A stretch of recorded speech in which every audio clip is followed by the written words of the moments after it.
حمدا كثيرا طيبا مباركا فيه مباركا عليه كما يحب ربنا ويرضى. وأصلي وأسلم على نبينا الكريم محمد وعلى آله وأصحابه ومن تبعهم بإحسان إلى يوم الدين.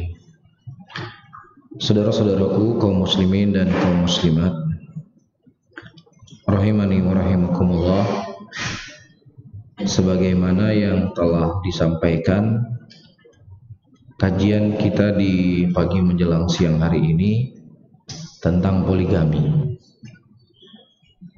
Jadi dari sunnah Rasulullah SAW, beliau disebutkan di dalam Sahih Muslim pernah diundang untuk sholat. Beliau kedepankan sholat. Dan juga pernah beliau diundang untuk makan, dan beliau kedepankan untuk makan. Nah, disebutkan oleh Imam Nawawi rahimahullah, menjadi kebiasaan dan sunnahnya Rasulullah SAW, beliau mengedepankan apa yang diingin oleh orang yang mengundang beliau. Jadi kebetulan panitia ketika memberikan kajian atau judul kajian tentang poligami. Jadi kalau nanti terjadi sesuatu jangan salahkan saya, salahkan para panitia. Baik. Ayyuhal hadirun wal hadirat rahimani wa rahimakumullah. Sebelum kita berbicara lebih jauh tentang poligami, perlu kita ketahui di sana ada sebuah kaidah disebutkan oleh para ulama, inna din mabniun 'alal masalih wa takmiluha wa darul mafasid wa taqliluha. Agama Islam adalah agama yang dibangun di dalamnya maslahat dan menyempurnakan dari maslahat itu sendiri. Jadi apa saja yang Allah Subhanahu wa taala syariatkan dalam agama ini, tidak mungkin di dalamnya kecuali ada kebaikan untuk manusia itu sendiri. Jadi tidak ada sesuatu yang Allah Subhanahu wa taala syariatkan, apalagi itu merupakan misalnya perkara kewajiban, yang itu akan kembali mudaratnya kepada manusia. Enggak mungkin pernah ada. Bahkan ketika Allah Subhanahu wa taala menyebutkan tentang hukum qisas bagi si pembunuh, ya, Allah mengatakan walakum fil qisasi hayatun ya ulil albab. Untuk kalian pada hukum qisas itu ada kehidupan. Jadi ketika seseorang membunuh, itu dalam Islam kan dia harus dibunuh. Itu hukum asalnya. Kecuali kalau seandainya si pihak keluarga memberikan kepadanya maaf dengan membayar dia, dia harus bayar dia. Tapi kalau seandainya memang dia pun tidak perlu dibayar, dia memberikan maaf, sudah selesai. Tapi kalau seandainya dia tidak memaafkan, maka hukum Islam tegak kepadanya, Pak. Dia harus dikisos, nyawa dibalas dengan nyawa. Dan itu dipertontonkan di hadapan manusia. Nah, ini dalam tanda kutip ya, sesuatu yang mengerikan, dalam tanda kutip saya katakan, sesuatu yang sifatnya keras. Baik. Tetapi Allah mengatakan walakum fil qisasi hayatun. Untuk kalian pada kisos tersebut ada kehidupan. Dan yang menyebutkan kehidupan adalah zat yang maha hidup. Yang menyebutkan kehidupan adalah zat yang memiliki keadilan dan tidak pernah mendolimi sedikit pun hambanya. Wa annallaha laisa bidzalamin lil abid. Allah Subhanahu wa taala tidak pernah sama sekali mendolimi hambanya. Apa yang bisa kita petik? Ketika si pembunuh membunuh seseorang, dan tentunya tidak ada satupun dari pihak keluarga yang masih akalnya sehat yang dia rela, ridho ketika orang yang dia cinta itu dibunuh. Siapa yang nggak marah? Iya, sehingga keadilan dalam Islam, siapa yang membunuh maka harus dibunuh. Ini pembunuh atau si yang membunuh ini, yang dibunuh, dia telah meninggalkan istrinya, telah menjadi janda. Kalau dia punya anak, anaknya menjadi yatim. Kalau dia sebagai tulang punggung rumah tangga, tidak ada lagi mencari nafkah untuk dirinya. Nah, sementara yang membunuh, ya istrinya masih punya suami, masih ada yang menanggungnya, si anaknya belum menjadi yatim. Maka supaya sama persis, ya sudah ditegakkan hukum qisas. Adil nggak di sini? Bahkan keluarga yang dia dibunuh, kemudian pengadilan memutuskan hukuman 1 tahun penjara. Sedih nggak dia? Pasti Anda telah membunuh suara keluarga saya, maka hukumnya Anda harus dibunuh. Itu hukum seadil-adilnya. Itu kan fitrah manusia muncul, dan itu sebenarnya hukum Allah. Namun lagi-lagi para hadirin, orang-orang liberal yang suka kontradiksi, yang mereka nggak pernah punya satu ketentuan yang pasti. Yang jelas intinya bagaimana supaya untuk menjatuhkan Islam. Iya, ketika di dalam syariat Allah, dalam membagi harta warisan, itu kan perempuan mendapatkan setengah dari laki-laki kan. Nah, adzakar mithl hadil unthayain. Laki-laki itu mendapatkan 2 bagian daripada si perempuan. Siapa yang paling suka ribut? Orang liberal. Ini zamannya emansipasi, ini zaman modern. Masa perempuan mendapatkan setengah daripada laki-laki? Ini nggak adil namanya. Makanya jangan terlalu tekstual dalam memahami Al-Quran. Jadi sebenarnya kami juga cinta Al-Quran, tapi Al-Quran itu jangan difahami secara tekstual. Al-Quran itu harus difahami secara intekstual. Jadi di zaman dulu mungkin begini dan begini, tapi sekarang perempuan kan begini dan begini. Jadi kalau begini dan begini, maka Islam itu kan universal. Islam itu kan sesuai dengan perkembangan zaman. Maka bentuk keadilannya tidak boleh laki-laki mendapatkan 2 bagian daripada perempuan. Harus sama adil, harus sama rata. Anda melihat bagaimana busuknya pemikiran mereka. Ketika dibahas masalah qisas, nyawa dibalas sama nyawa, ini zalim, ini ekstrim, ini keras. Tapi ketika dalam masalah di sana dari bagi warisan, harus adil, nggak boleh adil. Lau kana min indi ghairillah lawajadu fi ikhtilafan katsira. Kalau seandainya sesuatu itu datang bukan dari sisi Allah, maka disitulah akan terdapat perselisihan yang sangat banyak, kontradiksi. Iya, Anda nggak perlu mengomentari syariat Allah. Iya, nggak perlu Anda komentari syariat Allah. Sesuatu yang ada di tubuh Anda, yang lengket dengan Anda, yang dia bersama Anda terus menerus. Ruh, Anda nggak tahu ruh itu warnanya apa, beratnya berapa, kalau ditimbang kira-kira berapa kilo, letaknya di mana. Anda nggak tahu. Padahal itu makhluknya Allah yang ada di badan Anda. Kemudian coba-coba mengomentari apa yang disyariatkan oleh Allah, protes. Otaknya Anda nggak sampai untuk memahami hal demikian. Dan bersama dengan itu para hadirin, ketika laki-laki mendapatkan 2 bagian dari perempuan, di dalam Islam kewajiban laki-laki lebih banyak daripada perempuan, kan begitu? Mana yang lebih banyak kewajiban laki-laki atau kewajiban perempuan? Laki-laki lebih banyak kewajibannya dibandingkan perempuan. Apa misalnya? Ketika menikah, siapa yang memberikan mahar? Laki-laki atau perempuan? Laki-laki. Laki-laki itu pengeluarannya banyak. Ketika nikah dia harus memberikan mahar. Iya, siapa yang menafkahi istrinya? Laki-laki. Memberikan rumah, memberikan pakaian. Jadi ketika laki-laki itu memiliki pengeluaran lebih banyak dibandingkan perempuan, maka Islam menentukan warisan yang didapatkan oleh laki-laki harus lebih banyak daripada perempuan. Karena kalau perempuan itu dibagi sama dengan laki-laki, udah dia sama kayak laki-laki, mahar juga dia dapat, warisan abad juga nanti, rumah, pakaian, semuanya juga diberikan. Justru ini nggak ada keadilan. Jadi Anda jangan coba-coba protes hukum Allah.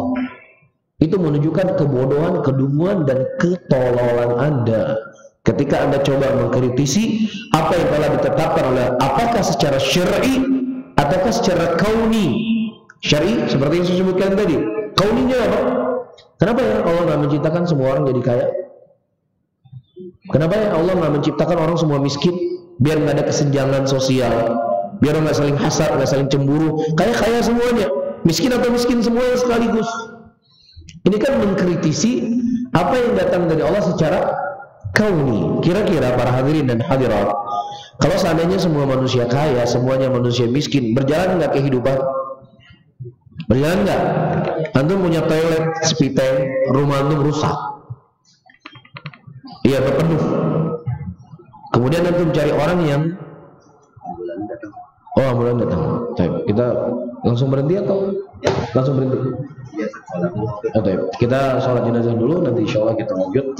Ingatkan saya di mana kita berhenti ya. Subhanallah bihamdika, asyhadu an la ilaha illa anta, astaghfiruka wa atubu ilaik.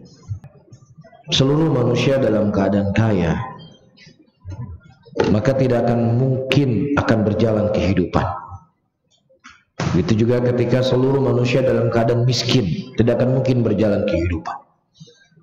Karena si kaya butuh kepada tenaga si miskin, dan si miskin butuh uang dari si kaya. Iya. Oleh karena itu, saya sengaja menyebutkan muqaddimah agar lebih jelas dan terang kepada kita segala sesuatu yang datang dari Allah itu ada kebaikannya untuk kita, nggak mungkin tidak. Kalau seandainya kita menganggap itu tidak baik, maka akal kita rusak. Bukan syariatnya Allah yang rusak, akal kita yang rusak. Karena Allah menyebutkan walakum fil qisasi hayatun ya ulil albab.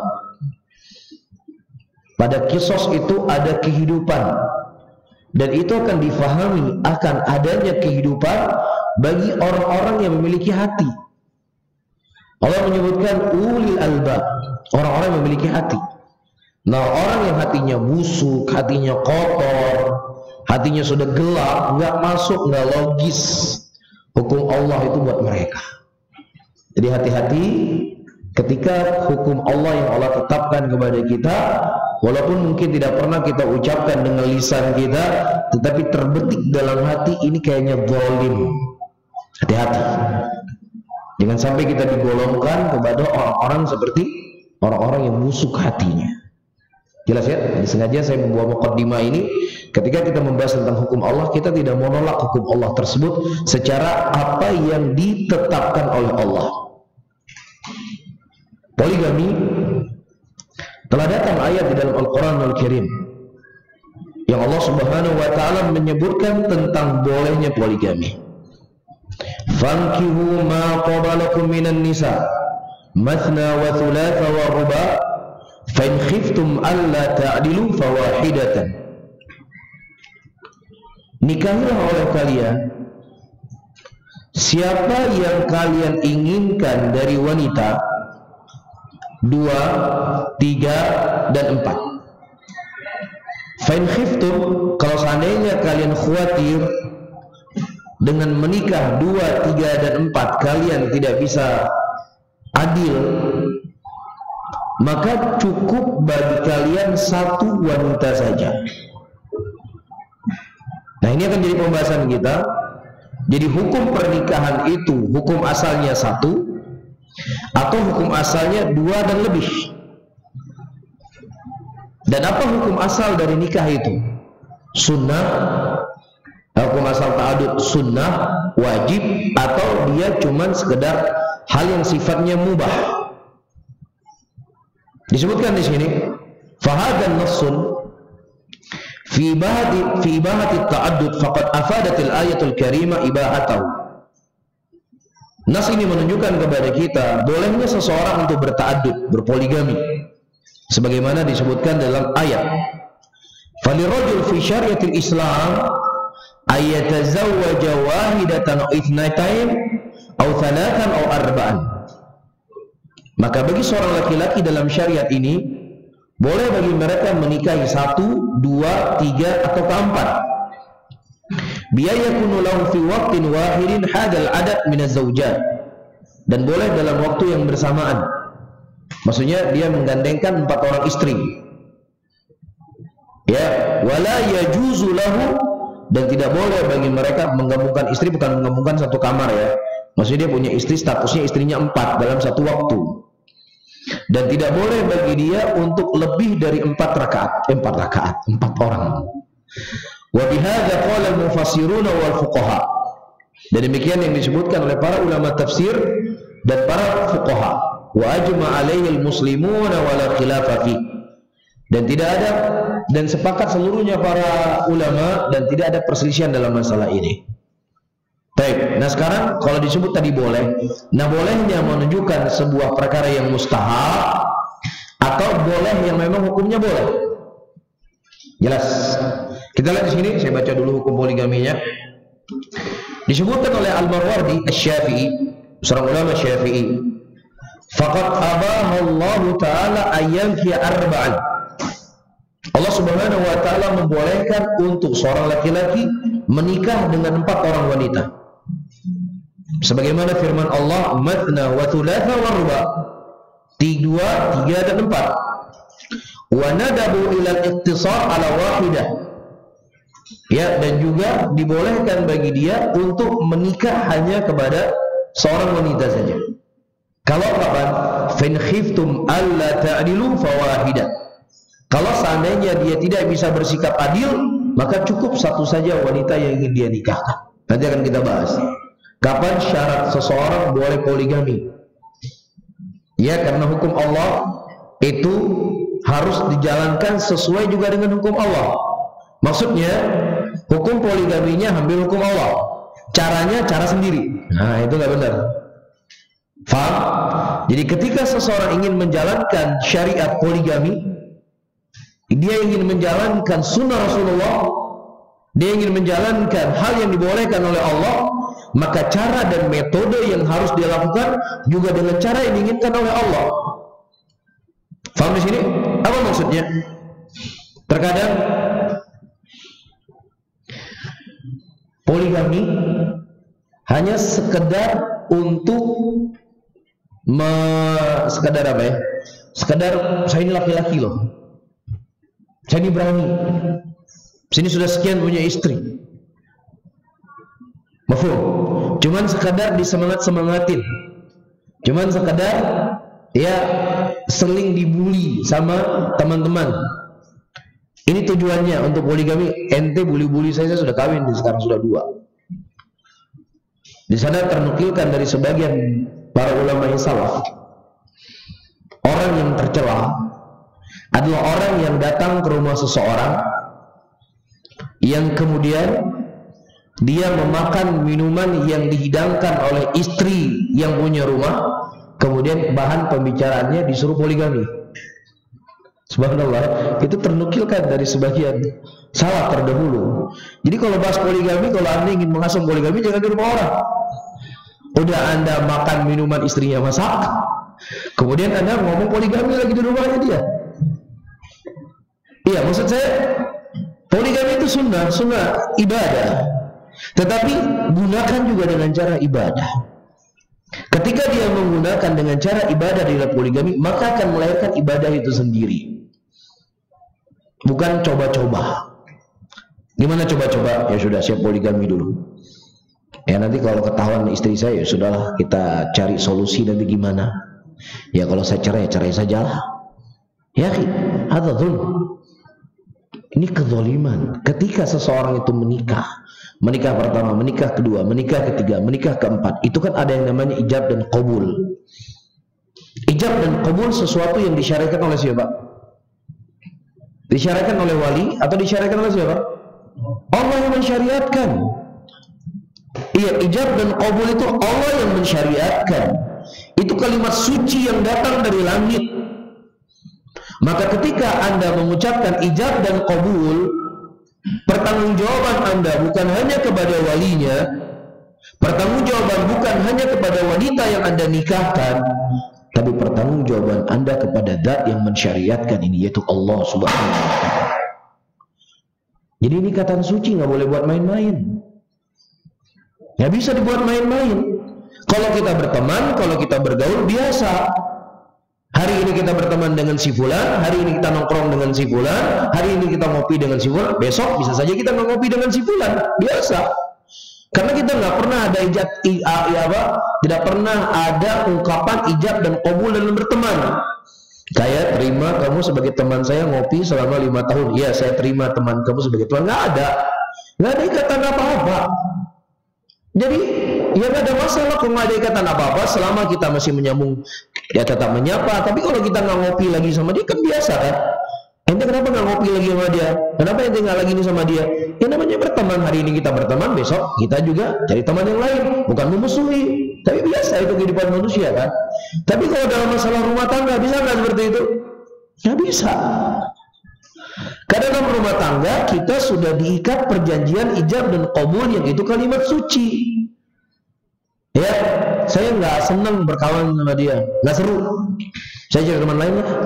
Haram nggak? Dosa nggak? Nggak ada masalah kan?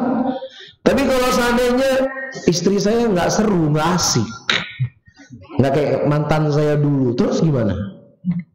Cari istri lain, terus nanti parkirin istrinya karena nggak asik, nggak bisa. Ketika Anda telah mengucapkan ijab dan qabul, maka Anda telah menjadi pemimpin dalam rumah tangga. Ar-rijalu qawwamun 'alan nisa.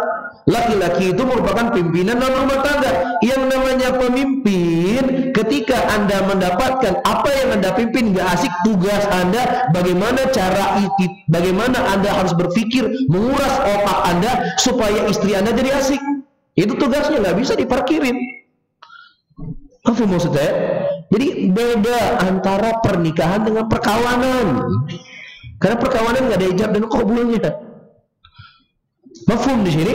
Nah, ketika Anda telah menghalalkan kemaluannya, iya, Anda telah mengeluarkan dia dari rumah bapaknya, iya, Anda telah menjandakan dia kalau Anda cerai, ini konsekuensinya berat.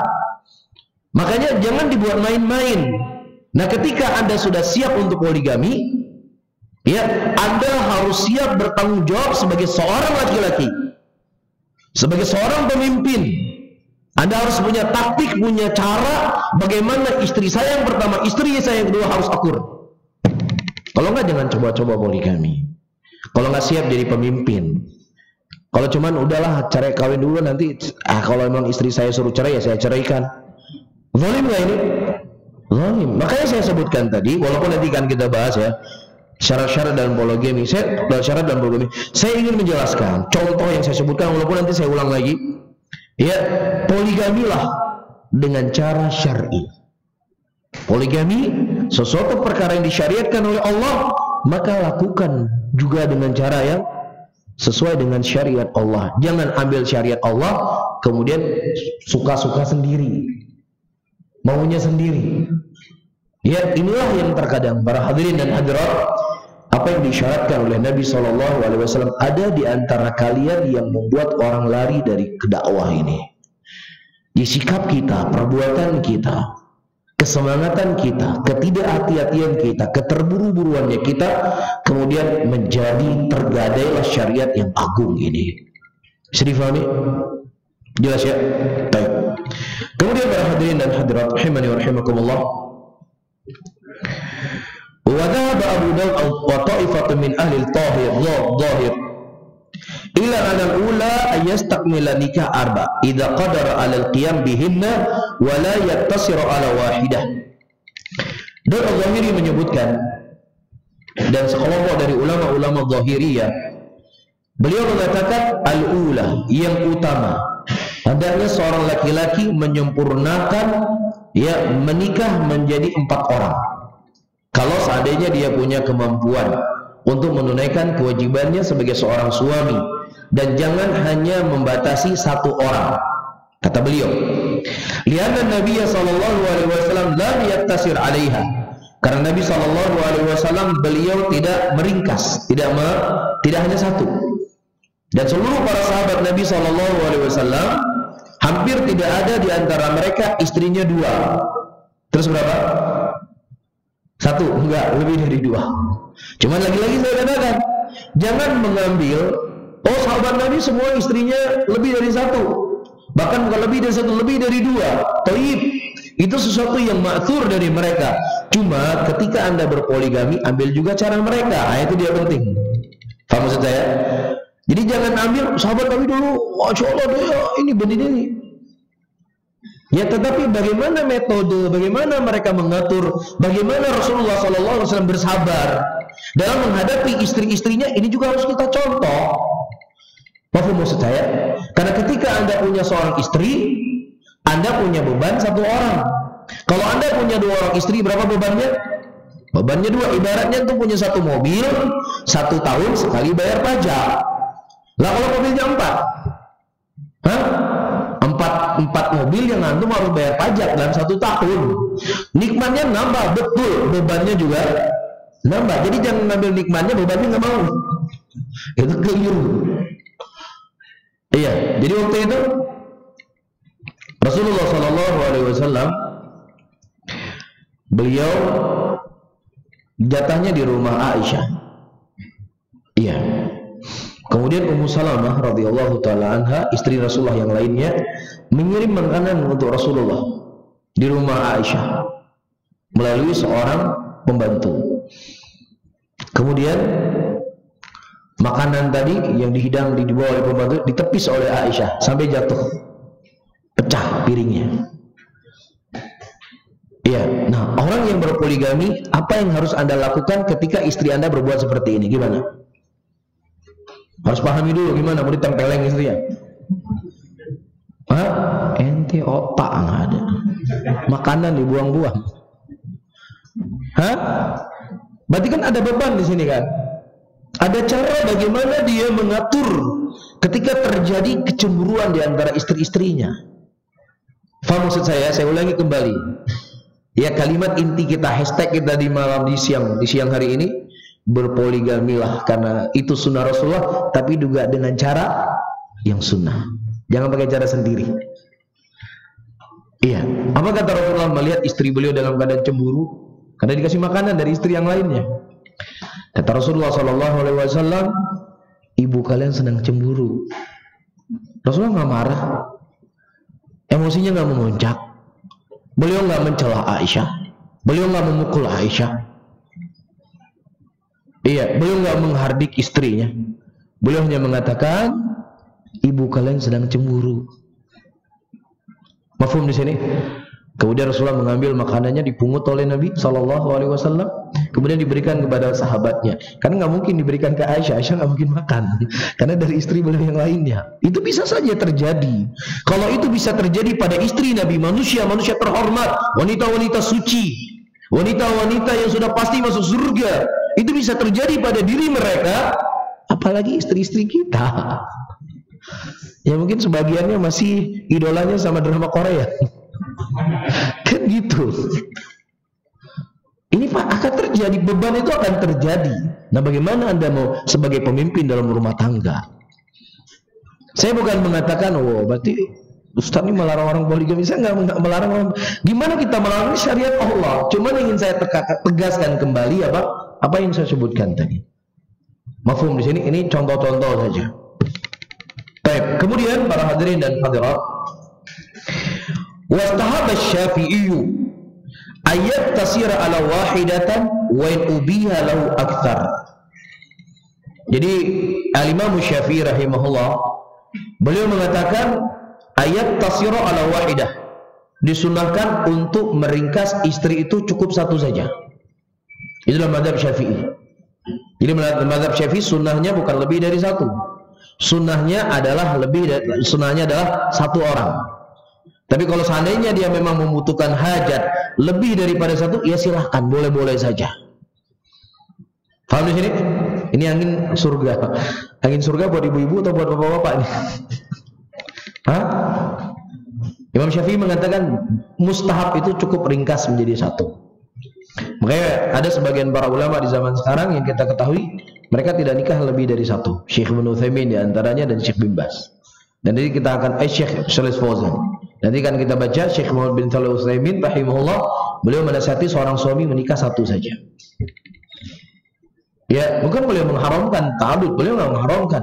Beliau menasihati cukup satu. Terlebih hal-hal yang akan kita sebutkan nanti dalam syarat. Ya, mohon maaf, dia istrinya satu orang digauli sebulan sekali.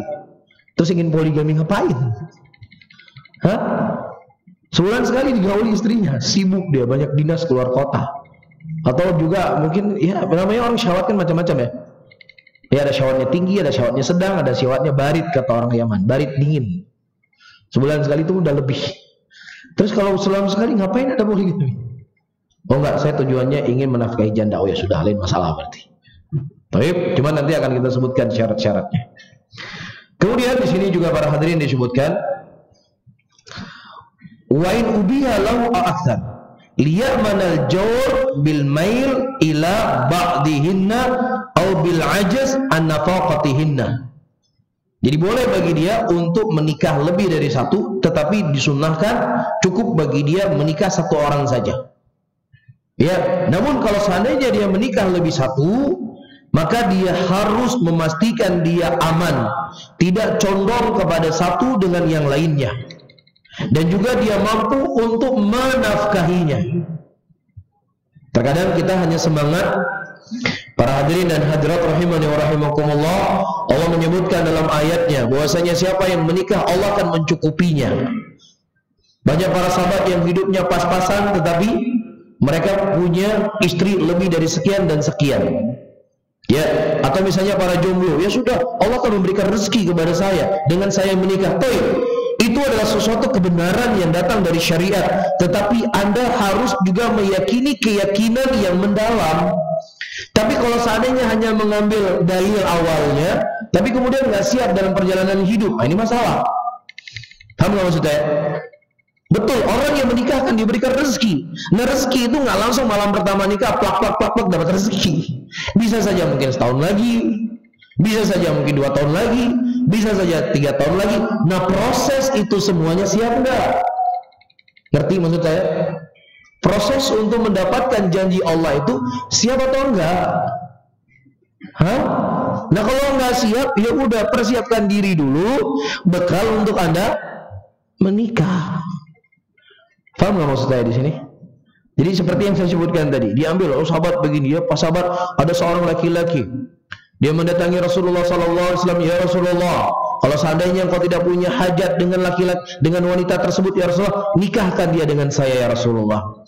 Kemudian Nabi SAW, apa yang kau punya untuk menikahkan wanita ini dari mahar?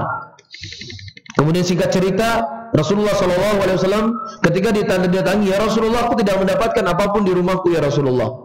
Kemudian Nabi mengatakan, iltamis walau kana khatiman min hadid. Carilah walaupun cincin dari besi. Dia mengatakan, aku tidak punya cincin dari besi, ya Rasulullah. Aku punya pakaian yang ada di badanku. Kalau seandainya pakaian ini aku jadikan sebagai mahar, ya sudah, saya nggak punya pakaian. Kemudian kata Nabi SAW, tazawwajtuka, aku nikahkan engkau dengan apa yang kau punya dari Al-Quran. Nikahkan mereka, dinikahkan oleh Nabi SAW. Ya, saya jangankan cincin dari besi, setiap kita pasti punya HP kan? Ya enggak? HP enggak ada orang nggak punya HP di zaman ini ya? Nggak ada, pasti punya HP semua. Apalagi kaum milenial. Iya, saya punya HP Ustaz. Itu sahabat saja, cincin dari besi nggak punya, dinikahkan sama Nabi. Masa saya punya HP walaupun nggak punya penghasilan nggak bisa nikah? Iya, silahkan. Tapi Anda siap nggak kayak sahabat tadi? Diuji, dicoba dengan segala kekurangan. Siap nggak? Kalau nggak siap, jangan ambil satu sisi, yang lainnya nggak diambil. Nah, itu jadi masalah. Mafhum maksud saya? Jadi tempatkan dalil itu pada tempatnya. Kalau Anda nggak siap, istri Anda nggak siap, ya sudah. Ya, puasa dulu sampai Anda mendapatkan pekerjaan yang layak, yang Anda bisa menafkahi istri Anda, ya sudah Anda menikah. Karena pernikahan, memang di awal pernikahan lapar-lapar pun sedap, lapar-lapar pun asik awal pernikahan. Tapi kalau udah nikah sebulan, masalah itu lapar itu. Masalah itu kalau lapar. Mafhum di sini maksud saya? Ya, jadi sesuatu itu harus dilihat secara bijak. Ya, saya menolak dalil nggak di sini? Saya nggak menolak dalil ya. Dalil itu hak, bagaimana kita menolak dalil. Tapi maksud saya, Anda ambil dalil, Anda juga harus siap dengan segala konsekuensi apa yang para sahabat tadi lakukan. Ya, antum menikah dengan seorang wanita yang biasanya hidup, masya Allah, minimal ada AC dalam ruangannya. Lalu bagaimana mau beli AC? Kipas anginnya nggak punya uang, apalagi mau bayar listrik AC. Ya, oh istriku kita harus bersabar begini dan begini. Jadi maksud saya pernikahan itu, apalagi poligami, sesuatu yang memang harus dipersiapkan secara matang, nggak bisa dibuat main-main. Itu maksud saya. Faham di sini? Karena ujung-ujungnya nanti ketika kita buat main-main, yang dicela oleh orang-orang yang memang hatinya busuk apa? Syariat Allah yang dicela. Jadi jangan sampai kita menjadi jembatan yang kemudian syariat Allah Subhanahu wa taala yang dicela. Karena syariat Allah tidak ada yang jelek di dalamnya. Syariat Allah di dalamnya ada maslahat, tetapi manusianya yang mereka mengambil syariat tapi tidak menjalankan sesuai dengan syariat. Mafhum? Baik. Kemudian wa awla madhhabaini indi i'tibaru haliz zawj fa in kana mimman tuqanni'uhu wahida fal ula ayat alla yazidu 'alayha wa in kana mimman la tuqanni'uhu al wahida liquwwatin syahwati wa kasratul jima'ihi fal ula ayantahi lal adl al muqni' min al ithnain aw thalath aw arba' liyakunu aqna li basari wa afu li farjihi masyaallah. Dan sini disebutkan ya, menurut beliau rahimahullah, itu tergantung dari si laki-lakinya. Lebih utama dia menikah satu orang atau dia poligami. Kalau seandainya seorang laki-laki dia mencukupi seorang wanita, cukup satu orang wanita dalam urusan hubungan badannya, maka lebih baik untuk dia hanya punya satu istri saja, jangan lebih. Tapi kalau seandainya ada seorang laki-laki yang dia tidak mungkin cukup dengan satu orang wanita, tidak cukup dengan satu orang wanita, dikarenakan kuatnya syahwatnya, kuatnya jimaanya, dan yang semisalnya untuk menjaga kemaluannya, menjaga pandangan matanya, maka cukup bagi dia, boleh bagi dia menikah berapa yang cukup, bukan 4, berapa yang cukup. Kalau 2 cukup, ya sudah 2 lebih afdal. Oh enggak cukup Ustaz, 2, 3 kayaknya. Ya kalau memang 3 yang cukup memuaskan kamu, menjaga matamu, menjaga pandanganmu, menjaga kemaluanmu, ya sudah 3. Nah, cukup juga 3,5 bisa. Nggak ada 3,5. Faham? Ini pendapat dari ulama Syafi'iyah sebagian. Mereka mengatakan tergantung bagaimana kondisi laki-laki. Nah kira-kira bapak-bapak yang udah nikah ya, kayaknya banyak yang jomblo atau banyak yang udah nikah nih yang hadir? Yang jomblo yang belum nikah, yang namanya ilmu itu kan nggak ada expirednya ya. Ilmu itu nggak ada. Wah, saya belum nikah, ngapain bahas poligami? Ya namanya ilmu agama perlu persiapan. Nggak ada rugi orang belajar ilmu agama, nggak ada rugi. Ya walaupun dia belum menikah, nggak rugi untuk mengetahui bagaimana poligami. Setidaknya kita mengetahui keindahan syariat Allah. Kita mengetahui kehebatan apa yang diatur oleh Allah di dalam agamanya. Mafhum di sini? Dan juga sebagai bentuk untuk membantah orang liberal yang mereka menjadikan contoh sebagian orang yang menikah, ya kemudian dijadikan alasan untuk mencela syariat. Jadi kita sudah punya jawaban. Karena syariat ketika mengatur hal yang seperti ini, ada aturan-aturan yang harus dijalani. Mafhum di sini? Baik. Kemudian para hadirin dan hadirat rahimani wa rahimakumullah, qala Ibnu Qudamah al-Hambali. Jadi kita menyebutkan Syafi'i. Sahibul Syarah al-Kabir wal ula alla yazid ala imra'atin wahidatin dzakara fil muharrar liqouli ta'ala fa in khiftum ala ta'dilu fa wahidah. Disebutkan oleh Ibnu Qudamah rahimahullah, yang utama seorang laki-laki tidak menambah dari satu orang istri. Iya, utama dia menikah cukup 1, jangan lebih dari 1. Karena firman Allah fa in khiftum alla ta'dilu fa wahidah. Kalau seandainya dia tidak memiliki, tidak khawatir, dia tidak bisa bersikap adil, maka cukup 1 saja. Tapi kalau dia mampu, ya sudah, seperti yang disebutkan dalam madhab Syafi'i yang kita sebutkan tadi. Wa minal ulama al-mu'assirin, dari ulama al-mu'assirin Syekh Muhammad bin Shalih Al-Utsaimin rahimahullah, beliau mengatakan wala hadza fa naqul, beliau mengatakan al-iktisar 'ala al-wahidati aslam. Menikah dengan seorang wanita itu lebih selamat. Kata siapa? Kata beliau. Walakin ma'a dzalik idza kana al-insan yara min nafsihi anna al-wahida la takfihi wa la ta'fu. Nah, tetapi kalau seandainya seorang laki-laki ketika dia menikah dengan seorang wanita itu tidak mencukupinya, tidak bisa menjaga dirinya, fa innana nu'miruhu bi ayyatazawwaja thaniya wa thalitha wa rabi'ah. Boleh dia untuk menikah 2, 3 dan 4. hatta yahsul lahu tuma'ninah, sampai dia merasakan ketenangan dan bisa menjaga matanya dan bisa menenangkan jiwa dan hatinya. Bisa difahami para hadirin? Namun terkadang ada laki-laki itu tipenya tipe keluarga, family oriented, betul bahasanya kayak gitu. Ada orang dia ya setengah keluarga, setengah berteman. Ada orang temannya terkadang lebih dikedepankan dari istrinya. Nah, jenis generasi yang ketiga atau jenis golongan yang ketiga, ngapain ente poligami coba?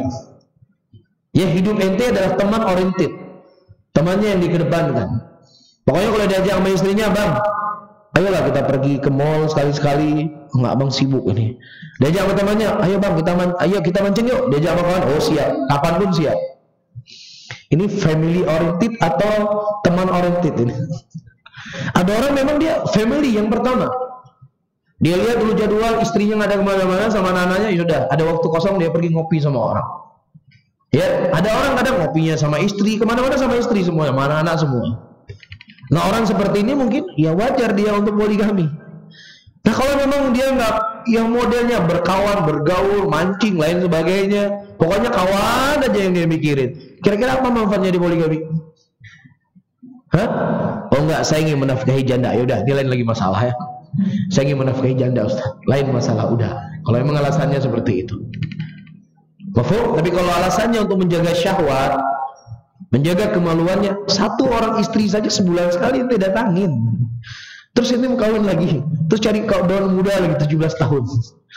Ya, yang nikah-nikah kan sudah paham ya. Istri kita yang sudah berumur mungkin 30 tahun ke atas, apalagi 40 tahun, itu kan beda dengan anak muda yang umurnya 17 tahun. Iya, antum hanya mampu punya kekuatan untuk melayani istri yang sudah 50 tahun. Itu pun kadang ngos-ngosan. Kemudian mau pakai daun muda. Mafhum? Nanti ada syarat yang disebut oleh para ulama dalam masalah ini. Faham di sini? Jadi jangan hanya mengambil ayat poligami saja, syarat yang disebut oleh para ulama nggak diambil. Mafhum di sini? Kemudian para hadirin dan hadirat, rahimani wa rahimakumullah. Bagaimana hukumnya kalau seandainya seseorang dia mengatakan saya nggak suka suami saya nikah, saya nggak suka suami saya poligami. Apakah orang seperti ini dihukumi dia benci dengan poligami, benci dengan syariat Allah? Hah? Orang yang benci dengan syariat Allah apa hukumnya? Apa hukum orang benci dengan syariat Allah? Kafir nggak? Kafir. Tunggu dulu tapi ya, kita jelaskan. Allah menyebutkan sebuah ayat dalam Al-Quran. Allah mengatakan kutiba alaikumul qitalu wa huwa kurhul lakum. Diwajibkan kepada kalian berperang, berjihad dalam keadaan perang itu adalah sesuatu yang kalian benci. Benci, dia nggak suka dengan perang. Perhatikan ayatnya. Kutiba alaikumul qitalu wa huwa kurhul lakum. Wa huwa kurhul lakum itu dalam mauqi' i'rab, dalam bahasa Arab disebut dengan hal. Jadi kita artikan diwajibkan kepada dia berperang dalam keadaan dia benci dengan perang tadi. Nah, halnya ini hal dalam bahasa Arab kembali kepada kutiba atau kembali kepada kitab. Kalau seandainya dia benci dengan apa yang Allah syariatkan, maka dia bisa kafir, keluar dari Islam. Tapi kalau seandainya dia benci bukan kepada apa yang disyariat, apa dari asal syariat, tapi dia benci dengan perang. Secara tabiat manusia dia nggak suka dengan perang. Tabiat manusia dia ingin hartanya terjaga, nyawanya terjaga, dia nggak ingin sulit. Itu namanya tabiat. Nah, ketika dia tidak suka dengan peperangan, yaitu kembali kepada tabiat, karena dia pengen tenang, nggak pengen nyawanya hilang dan lain sebagainya, maka ini sesuatu yang tidak mengeluarkan seorang dari Islam. Itu tabiat biasa. Tetapi masalahnya kalau seandainya dia benci dengan apa yang Allah syariatkan, saya benci dengan jihad apa yang disyariatkan oleh Allah, dia bisa keluar dari Islam. Tapi kalau dia mengatakan berat loh perang itu gini-gini ribet gini lain sebagainya, maka itu adalah sifatnya tabiat manusia. Nah sekarang ketika seorang wanita berkata saya benci dengan hukum poligami, bahaya nggak? bahaya. Tetapi kaum wanita bukan mengatakan saya benci hukum poligami. Hukum poligami saya terima, itu syariat Allah. Tapi saya nggak pingin suami saya poligami, nggak pingin cinta saya berbagi. Saya nggak pingin saya tidur sendirian nggak ada suami. Saya nggak pingin harta suami saya dibagi sama perempuan lain. Tabiat manusia nggak seperti itu. Tabiat. Jadi kafir nggak dia? Hah? Enggak. Karena dia tidak menolak atau benci kepada asal peletakan syariat, tapi dampaknya untuk dirinya. Faham di sini? Faham di sini? Jadi kalau seandainya dia benci kepada peletakan syariat, itu bisa keluar dari Islam, bahaya. Tidak boleh. Karena kita telah menyebutkan tadi apa saja yang Allah syariatkan di dalamnya ada maslahat. Pada waktu itu Ali radhiyallahu ta'ala anhu didatangi oleh sekelompok orang yang ingin menawarkan kepada Ali radhiyallahu ta'ala anhu putrinya Abu Lahab untuk dinikahi, dipoligami oleh Ali. Kemudian didengar oleh Nabi SAW, Ali mau poligami. Kemudian Rasulullah menyampaikan di khutbah, la adina lahu, la adina lahu, la adina lahu. Diulang berkali-kali oleh Nabi, aku tidak mengizinkan dia poligami. Aku tidak mengizinkan dia poligami. Aku tidak mengizinkan poligami. Kalau memang Ali mau poligami, silahkan dia cerai anak saya, udah dia kawin lagi. Disampaikan oleh Nabi di mana? Oleh Nabi di mana? Di khutbah. Taib. Nah, kemudian apakah kita katakan Rasulullah SAW beliau mengingkari syariat poligami? La.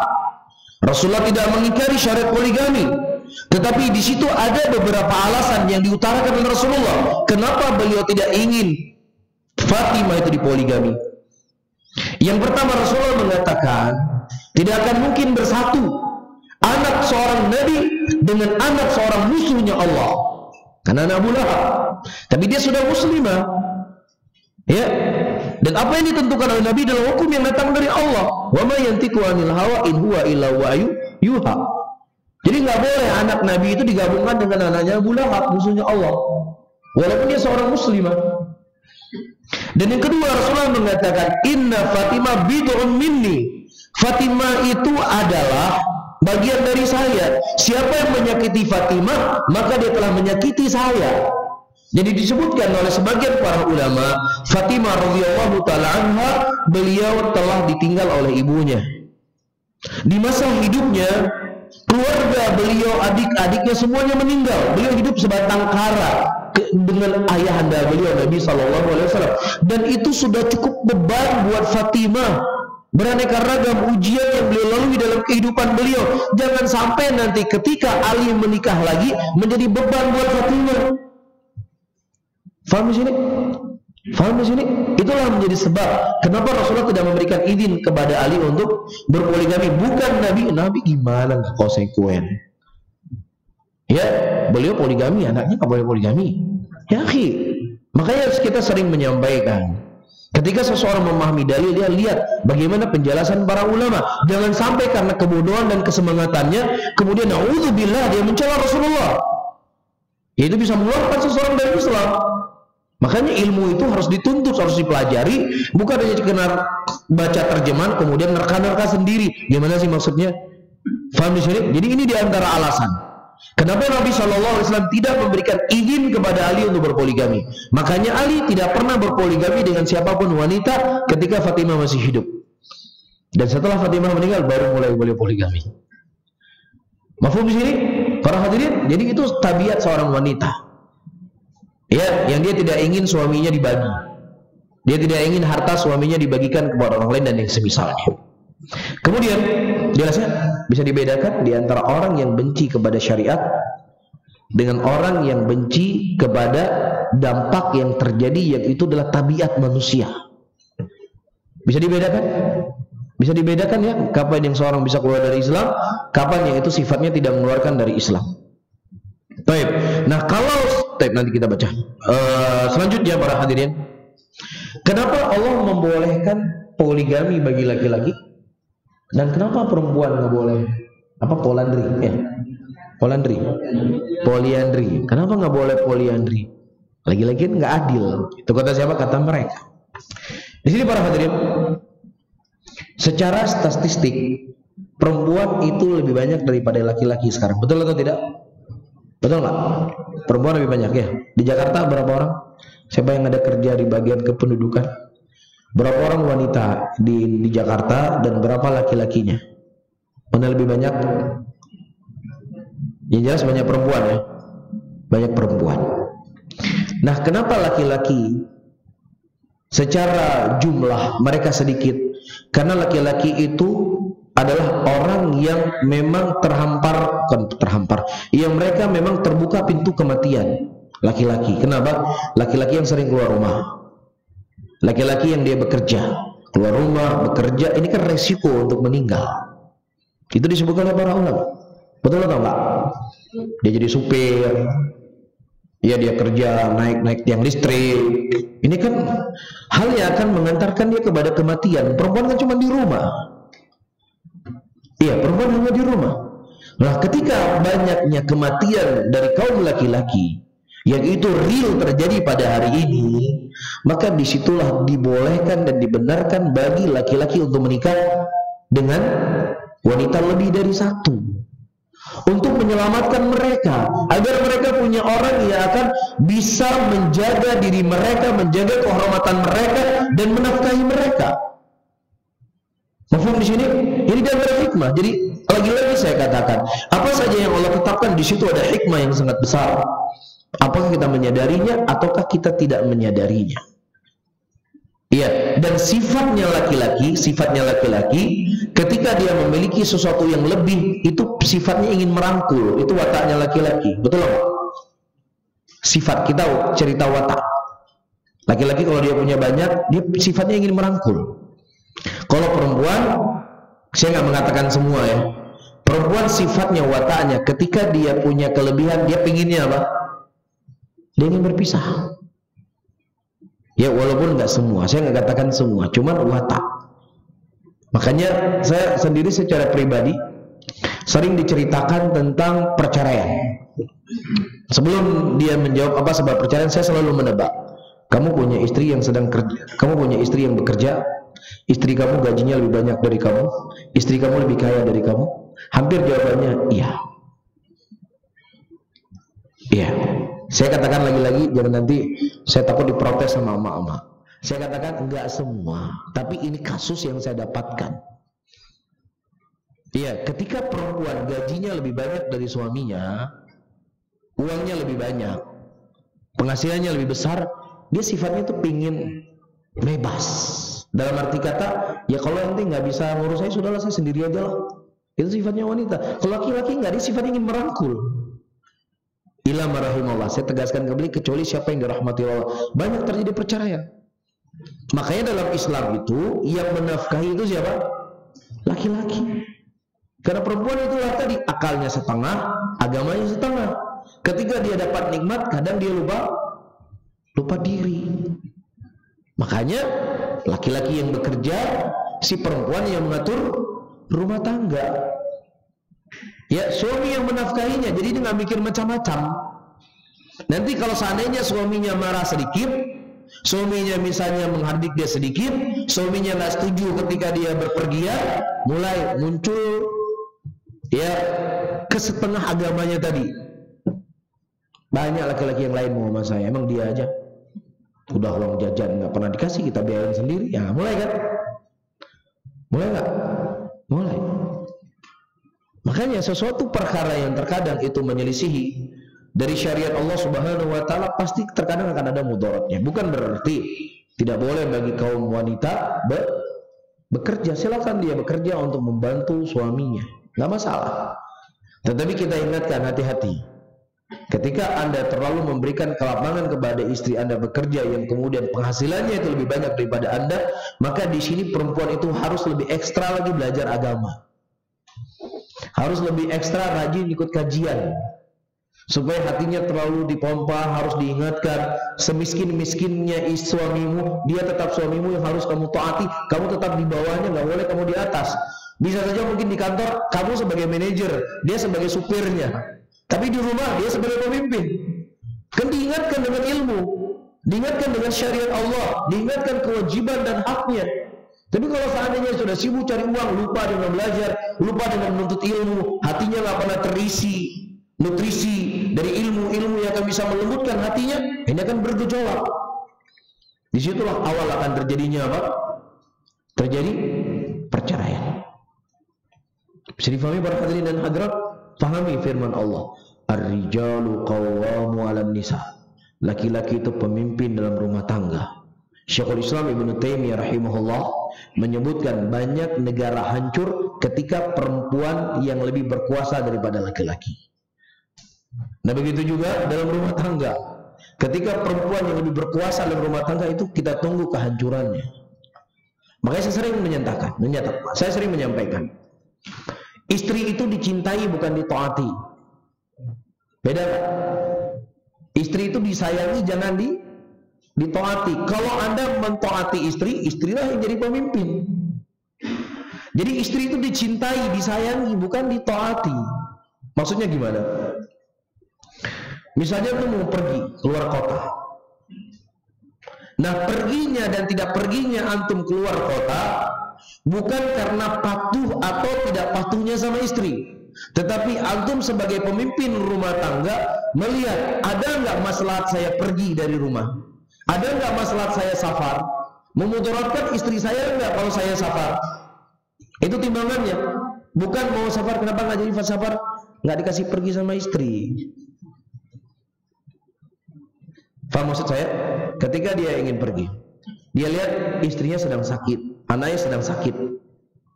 Ya, ini nggak mungkin saya pergi dari rumah, nggak mungkin.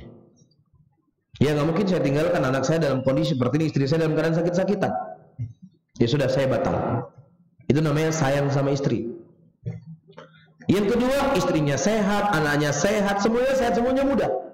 Sementara keluarnya dia dari rumahnya keluar kota misalnya, ada maslahat untuk keluarganya, ada masalah untuk agamanya.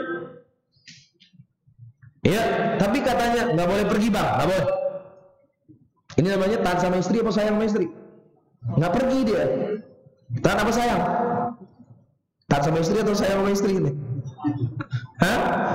Taat sama istri, nggak sayang sama istri. Taat sama istri ini namanya. Ya kita seorang suami melihat mana maslahat kita pergi atau tidak pergi, bukan karena istri mau pergi atau tidak boleh pergi atau tidak boleh pergi. Kenapa para hadirin dan hadirat rahimani wa rahimakumullah? Karena sifat terlalu protektif kepada pasangan hidup ini bukan justru akan merekatkan rumah tangga, tapi ini justru sebenarnya akan membuat renggang rumah tangga itu sendiri. Si istri terlalu mengatur suaminya, suami juga terlalu mengatur istrinya. Ini menjadi sebab masalah dalam rumah tangga. Suaminya baru keluar rumah baru 5 menit, bang, udah di mana? Sama siapa? Mau kemana? Kapan pulang? Makan sama siapa? Di mana? Siapa bayar? Gimana kira-kira antum jadi suami kayak gini? Ya kalau nikah malam hari pertama sih ya, jangankan tiap menit, tiap detik pun kita balas, baru nikah. Tapi kalau nikahnya sudah 2 bulan, 3 bulan, gimana antum dia sebentar-bentar di WA? Di mana, sama siapa, mau kemana? Ya, makan apa, dibayar sama siapa? Gimana kira-kira? Ini kan terlalu protektif. Iya, begitu juga si suami terlalu dia cemburu yang berlebih-lebihan kepada istrinya. Kamu nggak boleh keluar, nggak boleh kemana-mana, nggak boleh komunikasi sama siapa-siapa. Pokoknya sama saya saja, nomor telepon boleh hanya nama saya dan nama bapak dan ibumu, lain nggak boleh. Ini kan terlalu ya berlebihan dalam kecemburuannya. Seorang ulama salaf, beliau berkata, ketika anaknya mau menikah, malam perdana dia menikah, dia mengatakan alaika bil ghirah wa iyyaka bil ghirah fa inna yuftah abwabut talaq. Hati-hati kamu cemburu yang berlebih-lebihan, karena ini akan membuat apa? Pintu perceraian. Bisa difahami? Jadi sesuatu yang kita pikir tadi bisa merekat, justru itu akan menghilangkan ya dari hubungan rumah tangga itu sendiri. Yaudah, kita bukan bahas masalah suami istri, kita bahas masalah ta'adud. Kita kembali dalam masalah inti dari permasalahan kita di siang hari ini. Tadi kita sudah sebutkan apa? Hukum poligami. Baik. Dan juga kita sudah menyebutkan hikmah dari poligami. Di antara hikmahnya juga, ya, ketika seorang laki-laki memiliki istri lebih dari satu, maka ini akan menjadi ladang pahala untuk dirinya selama dia lakukan sesuai dengan syariat. Rasulullah SAW menyebutkan dalam hadisnya, dinarun anfaqtu li ahlik a'dham wa ajran indallah. Ada harta yang kau infakkan untuk istri dan anak-anakmu, itu lebih besar pahalanya di sisi Allah. Kalau dia punya istri satu, ya pahalanya satu, bukan satu jumlahnya, pokoknya sebesar itu pahalanya. Kalau istrinya dua kali lipat. Istrinya tiga kali lipat.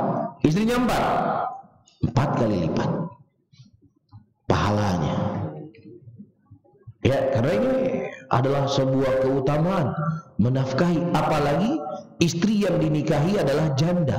Masya Allah. Iya, tujuannya bukan hanya sekedar syahwat, tujuannya hanya bukan melepaskan hubungan biologis, tetapi tujuannya adalah untuk membantu si janda dan membantu anak yatim tadi. Di antara amalan-amalan yang amalan itu terus akan mengalir kepada seseorang selain dari jihad di jalan Allah adalah mengkafil para janda, membantu para janda. Apakah membantu dinafkahi atau membantu dinikahi? Kita takut kalau cuma nafkah saja, apalagi ada hubungan WA-an, ini sudah saya transfer ya, kita takut itu akan jadi masalah. Mafhum di sini? Kalau memang dia tidak ingin poligami, dia cukup dengan satu orang, dia ingin mengkafil janda, biar istrinya yang disuruh, jangan dia yang transfer. Ya, atau dia suruh perwakilan orang-orang tertentu yang memang ditugaskan untuk melihat para janda-janda. Karena ini datang hadis loh dari Nabi SAW, jangan dibiarkan para janda itu hidup sebatang kara, tidak ada yang peduli. Iya, kita punya kewajiban sebagai seorang muslim untuk memperhatikan saudara-saudara kita muslimin dalam keadaan mereka lemah. Itu penting. Karena hari ini orang-orang kafir mereka sangat semangat untuk menyesatkan dan memurtadkan saudara kita muslimin. Mereka masuk dari pintu-pintu ini. Mereka mendatangi anak yatim, mendatangi janda. Nah, ketika mereka murtad, baru kita marah-marah. Ketika mereka sudah keluar dari Islam, baru kita berang. Ya, nah sebelum itu terjadi kita harus bertindak. Sebelum itu terjadi kita harus berusaha, kita bekerja.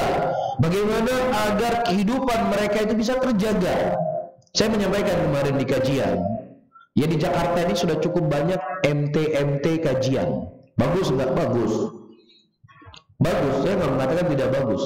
Cuma ya di dalam pergerakan dakwahnya Rasulullah SAW yang mungkin pernah saya sampaikan juga di sini. Pergerakan dakwah Nabi bukan hanya sisi konten halal, haram, syirik, bid'ah. Tetapi dari pergerakan dakwah Nabi SAW adalah memperhatikan permasalahan perut. Di antara bukti dalil yang menunjukkan di dalam Islam itu bukan hanya mementingkan hati berupa ya penjelasan tentang khaufullah, tapi juga di dalamnya ada urusan perut, di antaranya membayar zakat fitrah. Itu urusannya perut atau enggak? Perut. Dalam Islam ada yang namanya membayar zakatul mal yang diberikan kepada fakir miskin, diberikan kepada orang-orang yang membutuhkan dari asnaf yang disebutkan oleh Allah. Itu mementingkan apa? Bagian apa pembahasannya? Perut. Kehidupan mereka, ekonomi mereka. Iya, bahkan Rasulullah ketika beliau mengajak para sahabat untuk hijrah dari Mekah menuju Madinah, bukan hanya disemangatin, ayo hijrah, kita jaga agama kita jaga hati kita dari kekufuran. Tidak hanya itu saja, Rasulullah juga mempersaudarakan di antara orang Muhajirin dan Ansor, yang mana orang-orang Ansor yang mereka penduduk asli Madinah memikirkan keadaan saudara mereka yang hijrah dari Mekah, yang tidak punya pekerjaan, yang tidak punya harta, untuk dibantu apa yang mereka bisa bantu. Jadi pergerakan dakwah Rasulullah. Ya, jadi ini hal-hal seperti ini harus kita lakukan. Mungkin di sini sudah ada ya, menyentuni para janda di sekitaran masjid, menyentuni anak yatim di sekitaran masjid. Sudah pernah dibuat? Nah belum, kita harus bergerak. Jangan-jangan orang-orang kafir sudah punya database semuanya. Siapa saja yang janda di sini. Ya mereka kemudian masuk dengan memberikan bantuan. Jadi jangan sampai kita terlambat. Banyak daerah-daerah yang dimasuki oleh mereka yang kemudian mereka memurtadkan saudara-saudara kita muslimin. Dalam keadaan dia nggak punya suami, dalam keadaan anaknya banyak, dalam keadaan dia butuh uang sewa rumah mahal, beli listrik mahal, beli alat pokok mahal. Dalam kondisi terjepit seperti ini, apa yang mau dia buat? Hah? Pasti siapa yang akan membantunya ke situ lagi dia mengarah. Jadi jangan sampai kita hanya menjadi penonton mendengar banyak saudara kita murtad. Inilah yang harus kita melakukan pergerakan, para hadirin dan hadirat.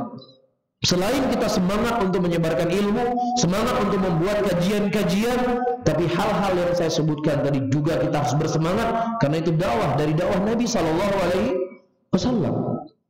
Ya, didata siapa janda-janda di kampung sini, siapa anak yatim, kita bergerak membantu apa yang kita bantu, kasih beras, ya, atau mungkin bisa dilatih pekerjaan untuk anak-anaknya atau yang semisalnya. Ya, harus ada usaha dari kita semuanya. Jangan sampai kita menyesal di kemudian hari. Paham ya? Baik, kemudian para hadirin dan hadirat, kita ingin mengetahui apa syarat poligami. Di sini disebutkan syarat poligami itu harus adil. Allah mengatakan dalam ayatnya, "Fa in khiftum alla ta'dilu fawahidah." Kalau seandainya engkau takut tidak bisa bersikap adil, maka cukup satu saja. Afadat hadil ayatul karimah annal adla syartun li ibahatit ta'addud. Dari ayat ini menunjukkan faidah kepada kita bahwasanya adil itu merupakan syarat bolehnya seseorang melakukan poligami. Fa idza khafa ar-rajul min adamil adl baina zawjatihi idza tazawwaja akthar min wahidah. Dan kalau seandainya seorang laki-laki dia takut, khawatir, tidak bisa bersikap adil di antara istri-istrinya, kalau dia menikah lebih dari satu, kana mahdhuran alaihi zawaj bi aktsar min wahidah, dan itu akan menjadi mudarat kepadanya ketika dia menikah lebih dari satu, maka dalam kondisi seperti ini diinginkan dan dituntut kepadanya untuk cukup menikah satu orang saja. Dan adil yang diinginkan di sini para hadirin diantaranya adil di dalam memberikan pakaian, dalam kehidupan sehari-hari, pakaian, rumah dan semisalnya.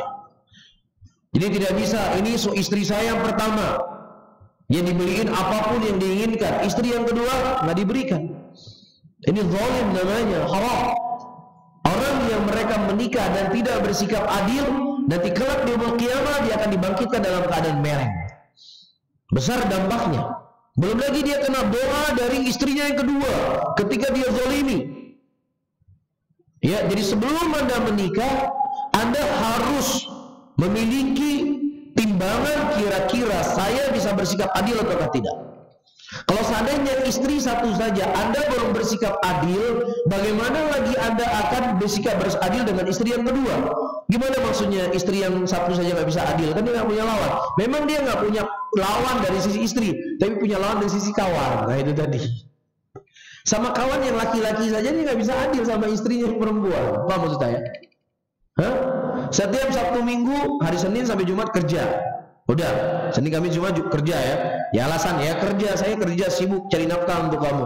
Sabtu Minggunya, Sabtu ini mancing, Sabtu minggu depan naik sepeda, Sabtu minggu depan safar, Sabtu minggu depan naik gunung, Sabtu minggu depan pokoknya ada saja acara dia. Faham? Jadi dia sama temannya nggak bisa adil sama istrinya. Kira-kira kalau dua istri bisa adil? Itulah saya sebutkan tadi, dia family oriented atau dia teman oriented.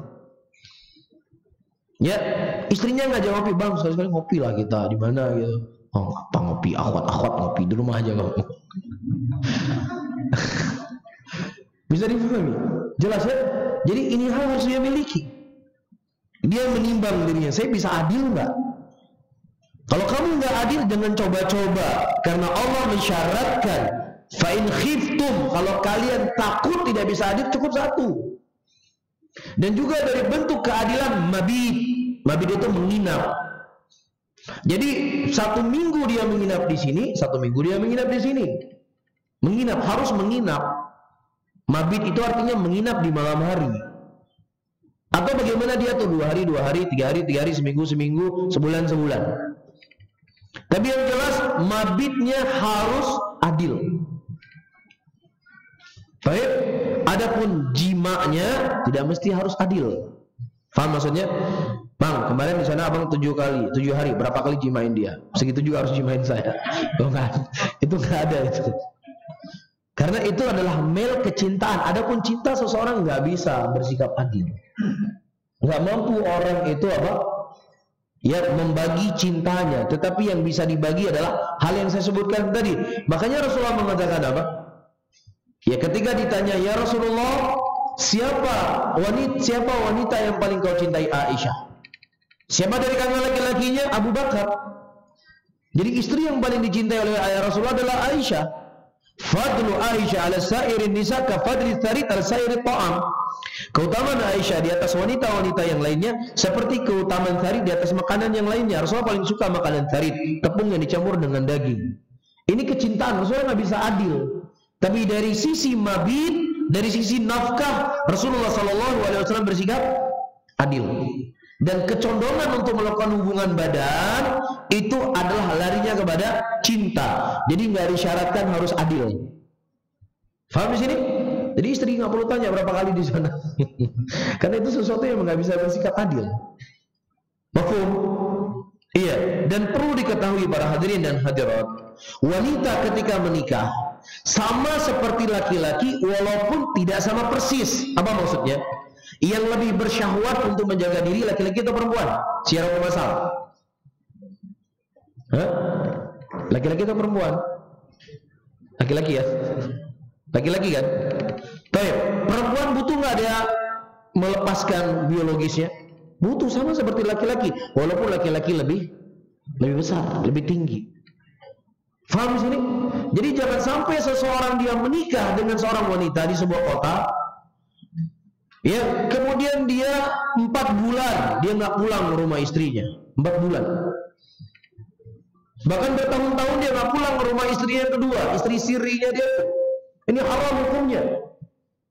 Ya, beberapa bulan lalu ada kasus di negeri kita, sempat di viral di televisi. Ada seorang wanita, ya, yang dia membuat video mesum dengan anaknya yang masih berumur 3 tahun. Dia kirim ke suaminya. Dia kirim ke suaminya, dan perempuan itu ditangkap polisi. Apa sebabnya ini? Ternyata telah diselidiki, inilah istrinya kedua, laki-laki tadi. Karena sudah berbulan-bulan dia tidak pulang ke rumah istrinya tadi. Istrinya mau buat apa? Dia manusia lemah. Mau berzina, dia takut haram. Ya, sehingga supaya suaminya sadar, saya butuh hubungan biologi, saya butuh kamu setubuhi, saya butuh berhubungan badan, pulang kamu. Kan itu sebenarnya. Faham? Jadi kemudian dia jadi bahan olok-olok orang liberal kan akhirnya. Apa yang mereka kritisi? Hukum Allah poligami. Padahal hukum Allah telah tetap kalau ente mau poligami ente harus adil. Di antara keadilan yang ngatur ente jalani, mabitnya harus sama. 1 bulan di sana, 1 bulan di sini. 1 minggu di sana, 1 minggu di sini. Nggak boleh Anda meninggalkan istri Anda berbulan-bulan, bertahun-tahun nggak pernah disentuh, nggak pernah didatangi. Zalim ini namanya, haram hukumnya. Jangan kekonyolan Anda kemudian membuat syariat Allah yang indah, yang agung tercoreng. Bisa difahami para hadirin? Jadi kalau Anda memang memilih untuk poligami, lakukan segala konsekuensinya yang telah diatur dalam syariat. Jangan Anda mengambil sebagiannya, Anda meninggalkan sebagian besar yang lainnya. Bisa difahami para hadirin dan hadirat rahimani wa rahimakumullah? Ya, ini dampaknya besar terjadi. Ya, mudarat bagi wanita itu sendiri. Kecuali kalau seandainya wanita itu telah memberikan izin. Ya, misalnya dia sudah menopause, sudah tidak punya syahwat, sudah nggak punya syahwat sama sekali. Sementara suaminya puber ketiga. Puber berapa? Ketiga pubernya. Berarti kalau puber ketiga berapa umurnya kira-kira? Sudah 50 tahun. Puber ketiga. Ini istrinya sudah lah bang, abang nggak apa-apa di rumah sana saja. Ya, kalau siang pulang ke sini, kalau malam biar di sana saja. Ya, tapi mungkin seminggu sekali boleh. Pokoknya saya rela ridho untuk diberikan waktu saya kepada dia. Tidak ada masalah. Tapi kalau seandainya si istrinya mengatakan, "Bang, nggak boleh, saya nggak siap." Apa yang berapa hari abang di sana? Sekian hari di sini. Udah kita atur nantilah gampang. Jangan gampang-gampangin. Anda harus paham segala konsekuensinya. Aduh Ustaz, jauh keluar kota, ya udah ngapain ente kawin? Udah tahu ente nggak punya cukup nafkah. Mahfum di sini. Baik, kemudian para hadirin dan hadirat, yang kedua, ya walaupun tadi sudah kita singgung, al-qudrah alal infaq ala zaujat. Dia memiliki kemampuan untuk menafkahi istri-istrinya. Ya, nah istri pertama saja kadang sudah kempot-kempotan dalam memberikan nafkah, nambah 3 lagi. Ya, makanya jangan mendengar hukum syar'i itu dari motivator. Dengar hukum syar'i itu dari ulama, bukan dari saya, dari ulama yang menjelaskan masalah. Karena kalau antum dengar dari motivator repot nanti namanya. Ya, kamu punya uang berapa? Saya punya uang 1 juta. Anak berapa? 5. Istri 1. Ya, nah supaya harta Anda lebih banyak begini, udah sedekahkan saya semuanya itu. Itu kan motivator itu. Faham? Tapi kalau dalam timbangan syariat, uang 1 juta. Anak di rumah nggak makan, ada 5 orang. Hukum syariat kepada siapa harus diberikan? Hah? Kepada istri, kepada anak-anak. Kafal mar'u ithman ayyudai bima ya'ul. Sungguh seseorang itu mendapatkan dosa ketika dia menyia-nyiakan apa yang menjadi tanggung jawabnya. Tanggung jawab Anda menafkahi istri dan anak-anak Anda. Dinarun anfaqtu li ahlik a'dham wa ajran indallah. Harta yang kau infakkan kepada istri dan anak-anakmu lebih besar pahalanya di sisi Allah. Ini timbangan syariat, timbangan fikih, bukan timbangan motivator. Makanya dalam Islam, ketika seseorang itu sakit, yang sakit itu membuat dia meninggal, tidak boleh dia mensedekahkan hartanya lebih dari 1/3, nggak boleh. Rasulullah mengatakan ats-tsuluts katsir. 1/3 itu banyak. Jadi batasan seseorang boleh mewakafkan harta yang dia miliki ketika dia dalam sakit dan membuat dia meninggal, itu tidak boleh lebih dari 1/3. Rasulullah mengatakan, dengan engkau meninggalkan anakmu berkecukupan lebih baik daripada engkau meninggalkan mereka dalam keadaan meminta-minta. Ini timbangan fikihnya. Kalau timbangan motivator, udah kasih aja semua, nanti anak ini dijaga sama Allah. Kan timbangan motivator itu kan. Jelas? Baik, kecuali kalau seandainya dia dalam keadaan sehat, dia tidak sakit, dia masih bisa bekerja, maka para ulama mengatakan tidak disyaratkan 1/3. Boleh dia mensedekahkan lebih dari 1/3 selama tidak memudaratkan istri dan anak-anaknya. Tapi kalau seandainya memudaratkan istri dan anak-anak, tidak boleh. Punya uang 1 juta, di rumah beras nggak ada, disuruh sedekah. Gimana coba kira-kira? Hah? Ini makanya saya katakan jangan mengambil ilmu dari motivator. Ambil ilmu dari para ulama yang menjelaskan hukum itu secara fikih dari dalil-dalil dari Al-Quran dan sunnah Nabi SAW. Ketika ada seorang sahabat Rasulullah SAW, pada waktu itu turun ayat, "Lan tanalul birra hatta tunfiqu mimma tuhibbun." Tidaklah seseorang itu mendapatkan kebaikan sampai dia menginfakkan harta yang paling dia cintai. Jadi ada sahabat Rasulullah ini, dia orang sangat dermawan. Dermawan sekali. Taib. Kemudian para hadirin dan hadirat, setelah turun ayat ini, dia mengatakan, "Ya Rasulullah, saya punya sebuah sumur. Yang sumur saya ini sangat saya cintai dari harta yang saya miliki ya Rasulullah. Tetapi karena Allah menurunkan ayat ini ya Rasulullah, aku ingin menginfakkan harta ini di jalan Allah." Kemudian Nabi SAW mengatakan apa? Engkau infakkan harta ini kepada kerabat dekatmu, kepada saudara-saudara dekatmu. Karena memang kerabat dekat, saudara dekat lebih harus diutamakan. Faham di sini? Faham? Jadi pembahasan para ulama ketika membahas tentang masalah muamalah harta, ya, antara orang dengan istri itu sama. Seseorang punya hutang dengan seseorang, dia punya uang tapi nggak mau bayar. Apa hukumnya? Zalim kan? Rasulullah mengatakan matul ghani zulmun. Orang punya hutang dan dia punya uang untuk membayar, dia tidak membayar. Zalim nggak? Dan itu berlaku hukumnya. Apakah dia berhutang dengan orang atau dia berhutang dengan istrinya? Sama. Istri saya sendiri ngapain bayar hutang dia? Nggak bisa. Demikian diterangkan oleh para ulama. Semua dalil-dalil yang mengatakan tentang muamalah itu lari juga kepada istri, sama. Jadi ketika Anda berhutang dengan suami istri Anda dan Anda punya uang sudah bisa membayar, langsung bayar. Iya. Nah begitu juga misalnya ketika seseorang melakukan transaksi kerjasama dalam berbisnis. Baik. Nah hak yang harus kita berikan kepada orang yang menanam saham untuk kita, memberikan apa? Keuntungan ketika mendapatkan untung, kan gitu. Kalau kita tidak memberikan keuntungan, dosa atau tidak? Padahal ada untung, dosa. Nah itu sama juga ketika istri kita, Dek, abang mau buka bisnis ini, ya gimana mas maharnya apa, kita olah dulu, diperjelas apa transaksinya, diperjelas. Ketika Anda diperjelas kepada orang lain, sama istri juga harus diperjelas. Ini mahar saya, misalnya 100 gram emas, ini untuk apa? Hutang atau untuk modal usaha bagi hasil? Diperjelas.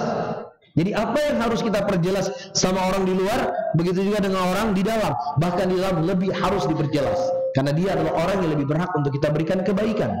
Idza tadayantum bidainin ila ajalin musamma faktubuh, masuk dalamnya. Ketika engkau melakukan hutang, maka catat hutang itu diperjelas apa. Ya sudah, ini hutang. Kalau ini hutang harus dibayar. Harus dibayar. Kalau ini adalah kerjasama dalam berbisnis, maka si istri harus mendapatkan apa? Keuntungan. Ini deh, alhamdulillah ada untung bulan ini 3 juta. Ya, sekalian uang belanja di rumah ya. Kalau si istri mengatakan, iya boleh. Tapi kalau istri mengatakan, oh nggak bisa. Ini uang keuntungan dari harta, dari apa? Dari modal saya. Adapun menafkahi keluarga urusan kamu. Ini uang saya pribadi.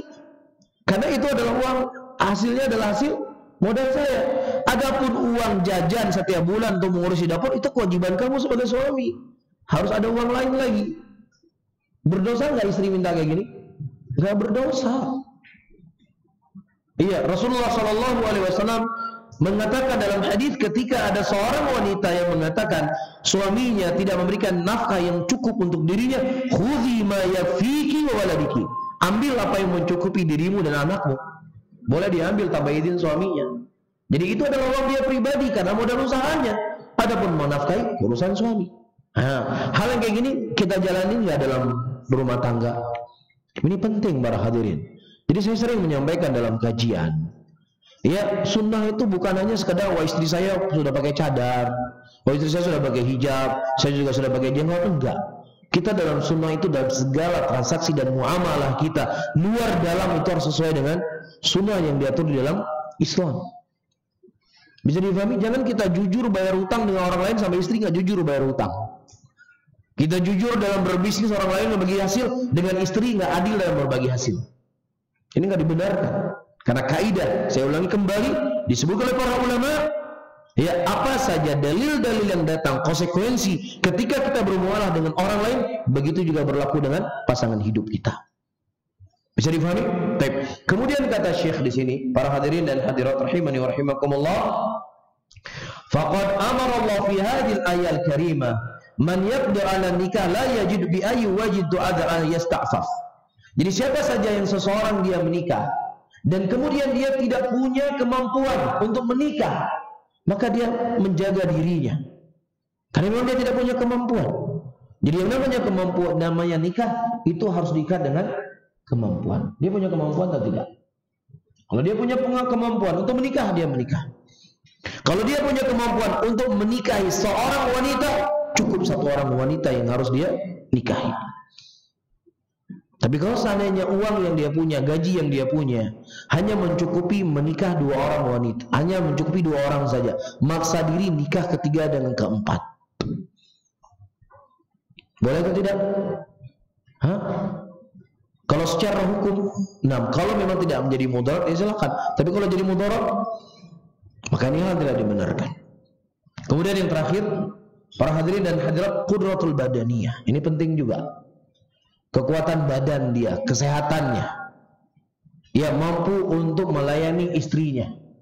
Ini diantara syarat yang dipersyaratkan oleh para ulama. La budda lirajul alladhi yuridu ayyu'ad fi zawjatihi ayakuna wathiqan min qurrati al-badani alal jima'. Seorang laki-laki yang dia ingin menambah istri dalam poligami, maka hendaknya dia menyadari apakah dia punya kemampuan untuk melakukan hubungan badan ataukah tidak. Iya. Kalau memang seandainya dia mampu untuk melakukan hubungan badan dan menegakkan kewajiban dia sebagai seorang suami, maka silakan. Ya, kemudian disertai dengan syarat-syarat yang ada di atas tadi. Kemudian selanjutnya, apakah disyaratkan di dalam poligami itu harus izin dari istri?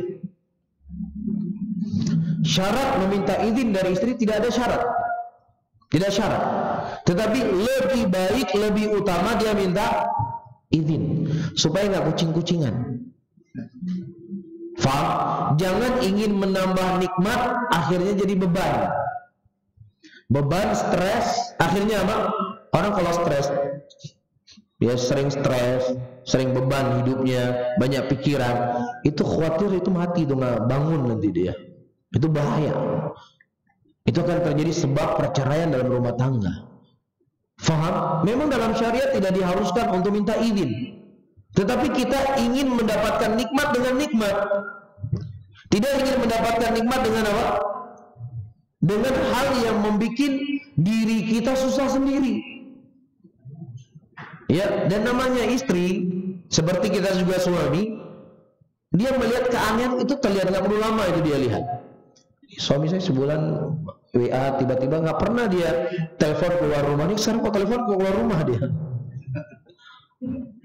Tanda kan? Ya kalau biasanya ya teleponnya nggak pernah dikunci. Sekarang udah mulai dikunci. Ada apa ini? Iya. Biasanya WA nggak pernah dihapus, karena sering dihapus. Jadi terkadang itu ada sesuatu yang kemudian tetap akan diketahui. Nah, berarti ada dua hal yang harus Anda lakukan. Kalau Anda ingin tenang, tenangkan dulu istri Anda. Jangan Anda selalu mengancam istri Anda untuk poligami ketika dia dalam keadaan susah. Jadi poligami itu mengerikan jadinya. Paham maksud saya? Ketika marah, awas ya, saya poligami nanti. Jadi poligami itu mengerikan. Tapi kalau seandainya dia sedang berlibur sama istrinya, sedang di tempat-tempat yang nyaman, Masya Allah dia, adik pasti senang abang bawa kemari. Ya, berlibur, dia bisa menikmati makanan dan lain sebagainya. Rasulullah mengatakan dalam hadisnya, la yu'minu ahadukum hatta yuhibba li akhi ma yuhibbu li nafsi. Tidaklah seseorang beriman sampai dia mencintai saudaranya seperti dia mencintai dirinya sendiri. Jadi kalau kita senang dengan hal yang seperti ini, kita juga senang ada orang lain juga senang kepada kita seperti ini. Kan masuk situ kan? Nah, maksudnya apa tuh bang? Hah? Apa maksudnya? Pokoknya ada lah. Masuk pelan-pelan. Jadi poligami itu jadi indah. Ya, jangan dalam keadaan marah justru diancam istrinya poligami. Jadi angker kedengarannya. Jadi seorang laki-laki itu dia kan pasti tahu perempuan itu sebenarnya perempuannya. Ya mungkin saya nggak perlu ajarin antum lah, antum lebih pengalaman mungkin. Perempuan itu dia cuma butuh pujian saja dari kita. Dia sedang marah-marah, Masya Allah, adik makin marah makin cantik. Adik itu langsung senyum dia itu. Ya tapi kalau seandainya dia sedang marah-marah, kita juga ikut marah-marah, ya sudah jadi masalah. Perempuan itu simple sebenarnya. Memang dia seperti apa ya? Seperti botol, seperti sesuatu yang bengkok. Tapi sebenarnya simple perempuan itu. Betul nggak? Dia sedang marah-marah, antum kecup di jidatnya. Diam itu insya Allah. Betul nggak Bapak? Betul. Simple sebenarnya ngurusin perempuan. Ya, tetapi butuh kelaki-lakian dari kita dan butuh kedewasaan dari kita sebagai pemimpin dalam rumah tangga. Perempuan itu pertama dia paling nggak suka dibanding-bandingin. Itu antum jauhi. Nggak suka dia. Dek, kok makanannya nggak seenak ibu saya masak? Itu berat buat dia, buat seorang perempuan. Maka jauhi hal yang membuat dia sakit hati. Kedua, perempuan suka dipuji-puji. Itu sifat perempuan. Iya. Dan Nabi SAW memuji istrinya. Ya Rasulullah, siapa wanita yang paling kau sukai, yang paling kau cintai? Istri saya, Aisyah. Beliau memanggil wahai orang yang memiliki wajah yang merah. Dipuji oleh Nabi. Jadi salah satu perekat dalam rumah tangga, suami sering-sering muji istri. Malu Ustaz, sudah nikah berapa tahun muji-muji istri. Rasulullah kapan beliau memuji Aisyah? Sering beliau memuji Aisyah. Saking Rasulullah SAW peduli dengan istrinya, tahu kapan istrinya marah, kapan tahu istrinya senang, diketahui oleh Nabi. Karena istri Nabi nggak mungkin mencak-mencak marah-marah di depan Nabi. Tapi Rasulullah tahu bagaimana Aisyah sedang marah, kapan Aisyah sedang senang. Itu disampaikan oleh Rasulullah, ya istriku, aku tahu kapan kau marah, kapan kau senang. Bagaimana ya Rasulullah? Kalau engkau sedang marah, kalau engkau bersumpah, engkau akan berkata demi rohnya Ibrahim. Engkau sedang marah itu. Tapi kalau kau sedang senang, kau sedang bahagia, kalau engkau bersumpah, engkau sering mengatakan demi rohnya Muhammad. Segitunya Rasulullah mengetahui untuk menyenangkan istrinya. Paham ya? Jadi saya sering menyampaikan, udahlah kita nggak jauh-jauh dulu bahas ini, bahas itu. Fulan begini, alan begini, tahdir sana, tahdir sini. Kita ayo belajar hal-hal yang dasar dalam rumah tangga kita. Kira-kira kita sudah ikut sunnah enggak? Kira-kira rumah tangga sudah rumah tangga Nabi kita Muhammad SAW tidak? Bukan berarti nggak penting ya, penting. Cuman aham fal aham. Karena kalau kita mengoreksi, kehidupan kita jauh dari sunnah Nabi SAW. Ya, jadi kesimpulan kajian kita hari ini, yang mau ta'adud silakan ta'adud dengan sehat, cocok. Ya, berpoligamilah dengan cara yang sehat. Jangan Anda ingin membuat bahagia wanita yang belum menjadi istri Anda, tetapi Anda menjandakan istri Anda sendiri. Faham? Karena dampaknya itu kepada anak-anak. Dan agama itu diikat di atas maslahat dan diikat di atas mafsadah. Ketika dengan Anda menikah akan memunculkan mudarat yang lebih besar, maka poligami dalam keadaan seperti ini itu bisa menjadi terlarang hukumnya.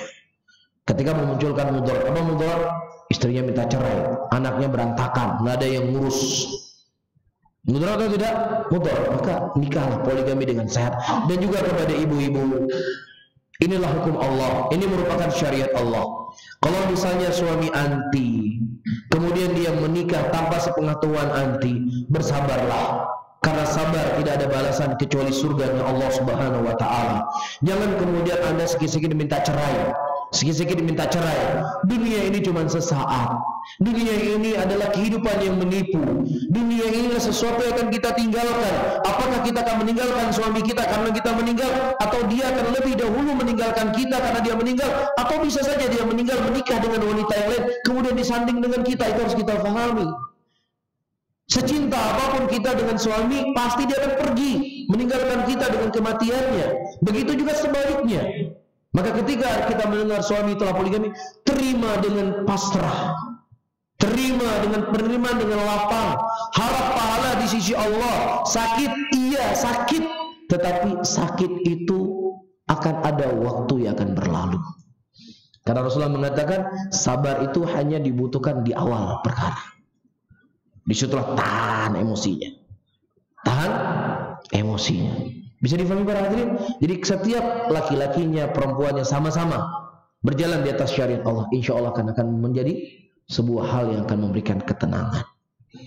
Ya, jangan putuskan apapun ketika Anda dalam keadaan emosi. Ketahuan suaminya menikah lagi, di detik dia mengetahui suaminya menikah lagi, itu kan tensinya naik gitu.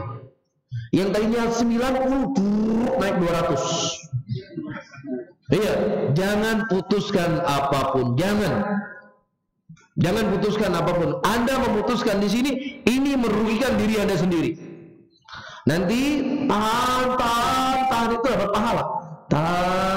sudah turun ke normal 90, disitulah kita akan berpikir jauh. Sering nggak? Sering nggak? Kalau kita dalam keadaan marah, saya sering menyampaikan kita dalam keadaan marah, buat status di WA. Marah sama istri, atau istri marah sama suami, atau marah sama ikhwat, terus status WA. 3 jam kita baca lagi status kita. Malu nggak biasanya? Aduh, ngapain saya tulis ini, malu. Maka jangan putuskan apapun ketika dalam kondisi kita marah. Begitu juga si istri tadi. Jangan putuskan apapun. Begitu juga suami, ceraikan saya. Udah, saya cerai sama kamu. Fatal. Tenang.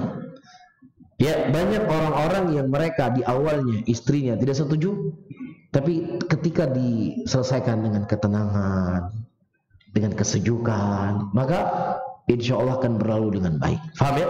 Jadi ketika seorang suami ingin poligami, perlu disyaratkan untuk izin? Nggak perlu. Tapi lebih baik dia bicarakan baik-baik sebelum dia menikah. Ini hal. Ini bagi laki-laki. Bagi ibu-ibu, suaminya qadarullah sudah menikah, maka lakukan seperti yang saya sebutkan tadi. Pas menerima dari takdirnya Allah. Menikahnya suami Anda takdir yang Allah takdirkan kepadanya. Dan juga Allah takdirkan kepada Anda.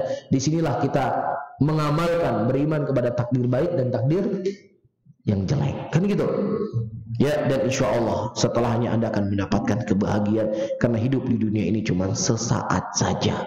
Tidak ada sesuatu yang kita cintai akan kekal bersama kita. Dia akan pergi. Jadi jangan membuat hal-hal yang konyol. Wallahu a'lam bishawab. Mungkin ini yang bisa saya sampaikan. Soalnya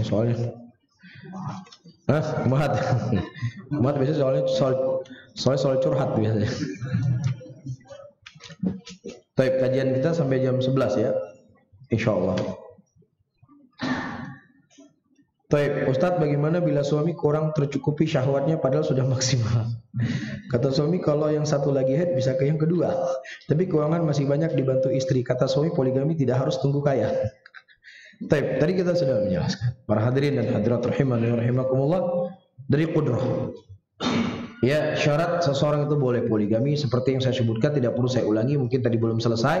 Namun kalau misalnya si istri, ya udahlah bang, saya nafkahi abang, masya Allah. Dapat pahala nggak dia? Dapat pahala. Boleh nggak istri menafkahi suaminya? Boleh. Ketika suaminya memang tidak punya kemampuan. Waktu itu istrinya Abdullah bin Mas'ud radhiyallahu taala anhu, istrinya punya kecukupan. Kemudian suaminya kan Abdullah bin Mas'ud sakit, kaki beliau kecil, mungkin sulit untuk beliau bekerja dan mencari nafkah. Kemudian kata istrinya, apakah boleh aku memberikan nafkah kepadamu? Coba ditanya kepada Nabi. Engkau yang tanya.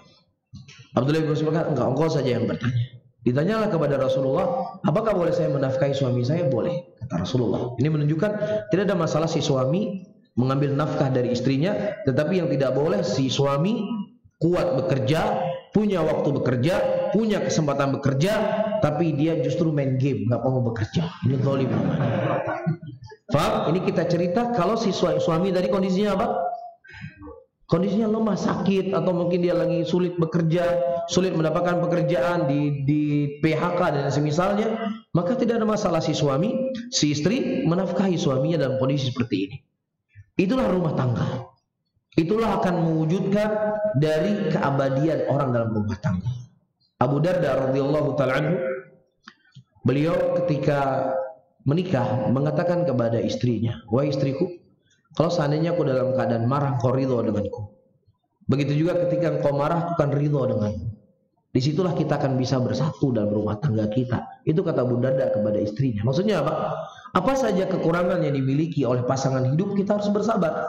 Ketika istri, suami misalnya dalam kondisi memang tidak punya pekerjaan, di PHK, atau dia dalam keadaan sakit, dan kemudian dia harus tidur berbulan-bulan di ranjang, disinilah si istri, dia membantu suaminya. Bisa difahami? Nah, kasus yang ditanya tadi, kalau memang suami istrinya ingin membantu suaminya, apalagi misalnya ada seseorang yang memang ingin diselamatkan agamanya, agar dia tidak begini dan begitu, Masya Allah, ini merupakan istri-istri yang hebat. Iya, tapi kalau seandainya si istri suami melihat, dia mengukur bukan hanya dari sisi motivasi saja, tapi dia melihat menimbang maslahat dan mafsadah secara mendetail, ya sambil dia beristikharah kepada Allah Subhanahu wa taala, kalau memang seandainya itu akan memberikan maslahat dan manfaat untuk dirinya, maju. Tapi kalau seandainya dia khawatir tidak ada arah untuk dia bisa mencukupi, ya, dan yang semisalnya, ya sudah, dia tunggu sejenak sampai kapan dia punya kemampuan. Bisa difahami? Jangan cari masalah, ya, selesaikan masalah tanpa ada masalah. Jangan menyelesaikan masalah dengan bertubi-tubi masalah. Mafhum?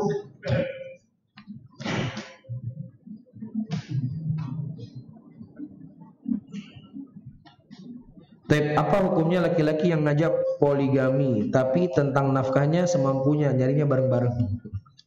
Nah, kalau seandainya perempuannya itu setuju, ya sudah, bismillah. Nah, kalau dia nggak setuju, ya saya nggak mau, kamu harus menafkahi saya, karena laki-laki wajib menafkahi suami istrinya. Ya sudah, berarti bukan pasangan yang Anda cocok untuk mengambilnya, karena dikhawatirkan justru akan jadi masalah. Karena pernikahan itu, para hadirin dan hadirat, bukan hanya sekedar untayan kalimat-kalimat yang indah dari para pujangga yang terkadang tertera dalam flyer-flyer yang disebarkan di media sosial. Iya, pernikahan itu ibadah. Ibadah itu banyak ujian, banyak cobaan. Maka ya, dia akan menambah pahala di sisi Allah ketika dia bersabar dalam dia menikah. Apa dalilnya? Ketika kita mendoakan orang yang menikah, apa doanya? Barakallahu laka wa barakallahu alaik wa jama' bainakuma fi khair. Semoga Allah memberkahimu. Wa barakallahu alaik, pertama barakallahu laka, yang kedua alaik. Disebutkan oleh para ulama, semoga Allah memberkahimu juga dalam rumah tanggamu ketika engkau dalam keadaan cekcok, ketika engkau punya masalah, ketika engkau dalam keadaan tidak kondusif. Jadi baru akad nikah ini didoain, sudah doain seperti ini. Kenapa? Karena memang itu hal-hal yang akan terjadi dalam rumah tangga. Jadi rumah tangga itu ibadah, ya, tetapi dia butuh usaha, bukan hanya untayan-untayan kalimat manis yang saya sebutkan tadi. Yang kedua, Allah mengatakan dalam ayatnya, hunna libasul lakum wa antum libasul lahun. Mereka itu pakaian buat engkau dan engkau adalah pakaian buat mereka. Itu ada saling menutupi, ada kekurangan dari pasangan. Faham di sini? Maka harusnya seseorang saling menutupi. Dan juga Rasulullah mengatakan dalam hadisnya, kalau seandainya ada sesuatu yang kau tidak sukai dari pasanganmu, maka lihatlah ada sesuatu yang lebih yang dia miliki yang lainnya. Faham? Ini isyarat dalam syariat bagi kita, pernikahan itu akan lewat badai dan ujian dan cobaan. Maka itulah yang harus disiapkan oleh seseorang. Nikah itu bukan hanya setengah jam yang ada di ranjang. Bukan. Ya, setengah jam lama nggak? Pernikahan itu adalah setelahnya 23 jam setengah lagi. Itu juga ada koridor pernikahan. Maksud saya, jangan seseorang memikirkan nikah hanya yang setengah jam saja di ranjang itu saja. Tapi dia akan melewati 23 jam setengah yang lainnya dalam satu hari yang dia akan bersama pasangan hidupnya. Mafhum maksud saya? Jelas ya? Jadi butuh kesabaran, butuh kekuatan ilmu, butuh kekuatan sabar dalam mengarungi bahtera rumah tangga. Baik.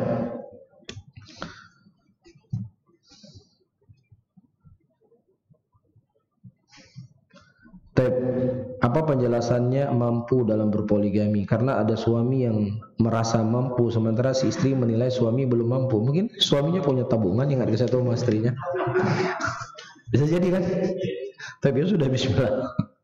Ya kan, si istri kan nggak perlu tahu berapa tabungan suaminya di rekening kan? Nggak perlu tahu kan? Nggak perlu tahu.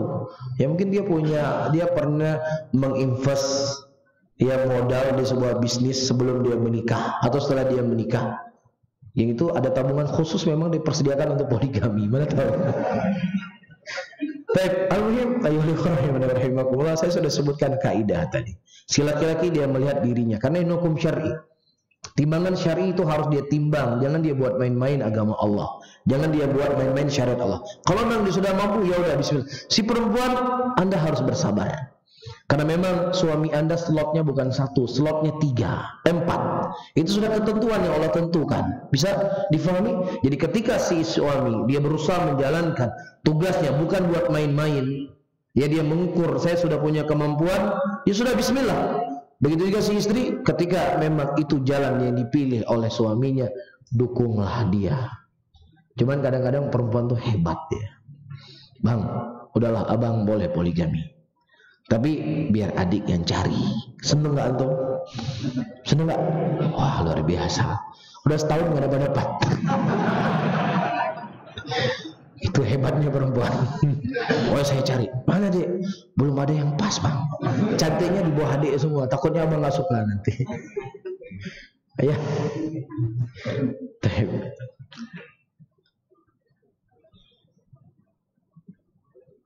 Menikah itu membutuhkan rezeki. Berpoligami itu pun seperti itu. Apakah salah jika kita khawatir dengan beratnya urusan materi jika poligami? Allah mengatakan, "Fin khiftum," kalau engkau takut.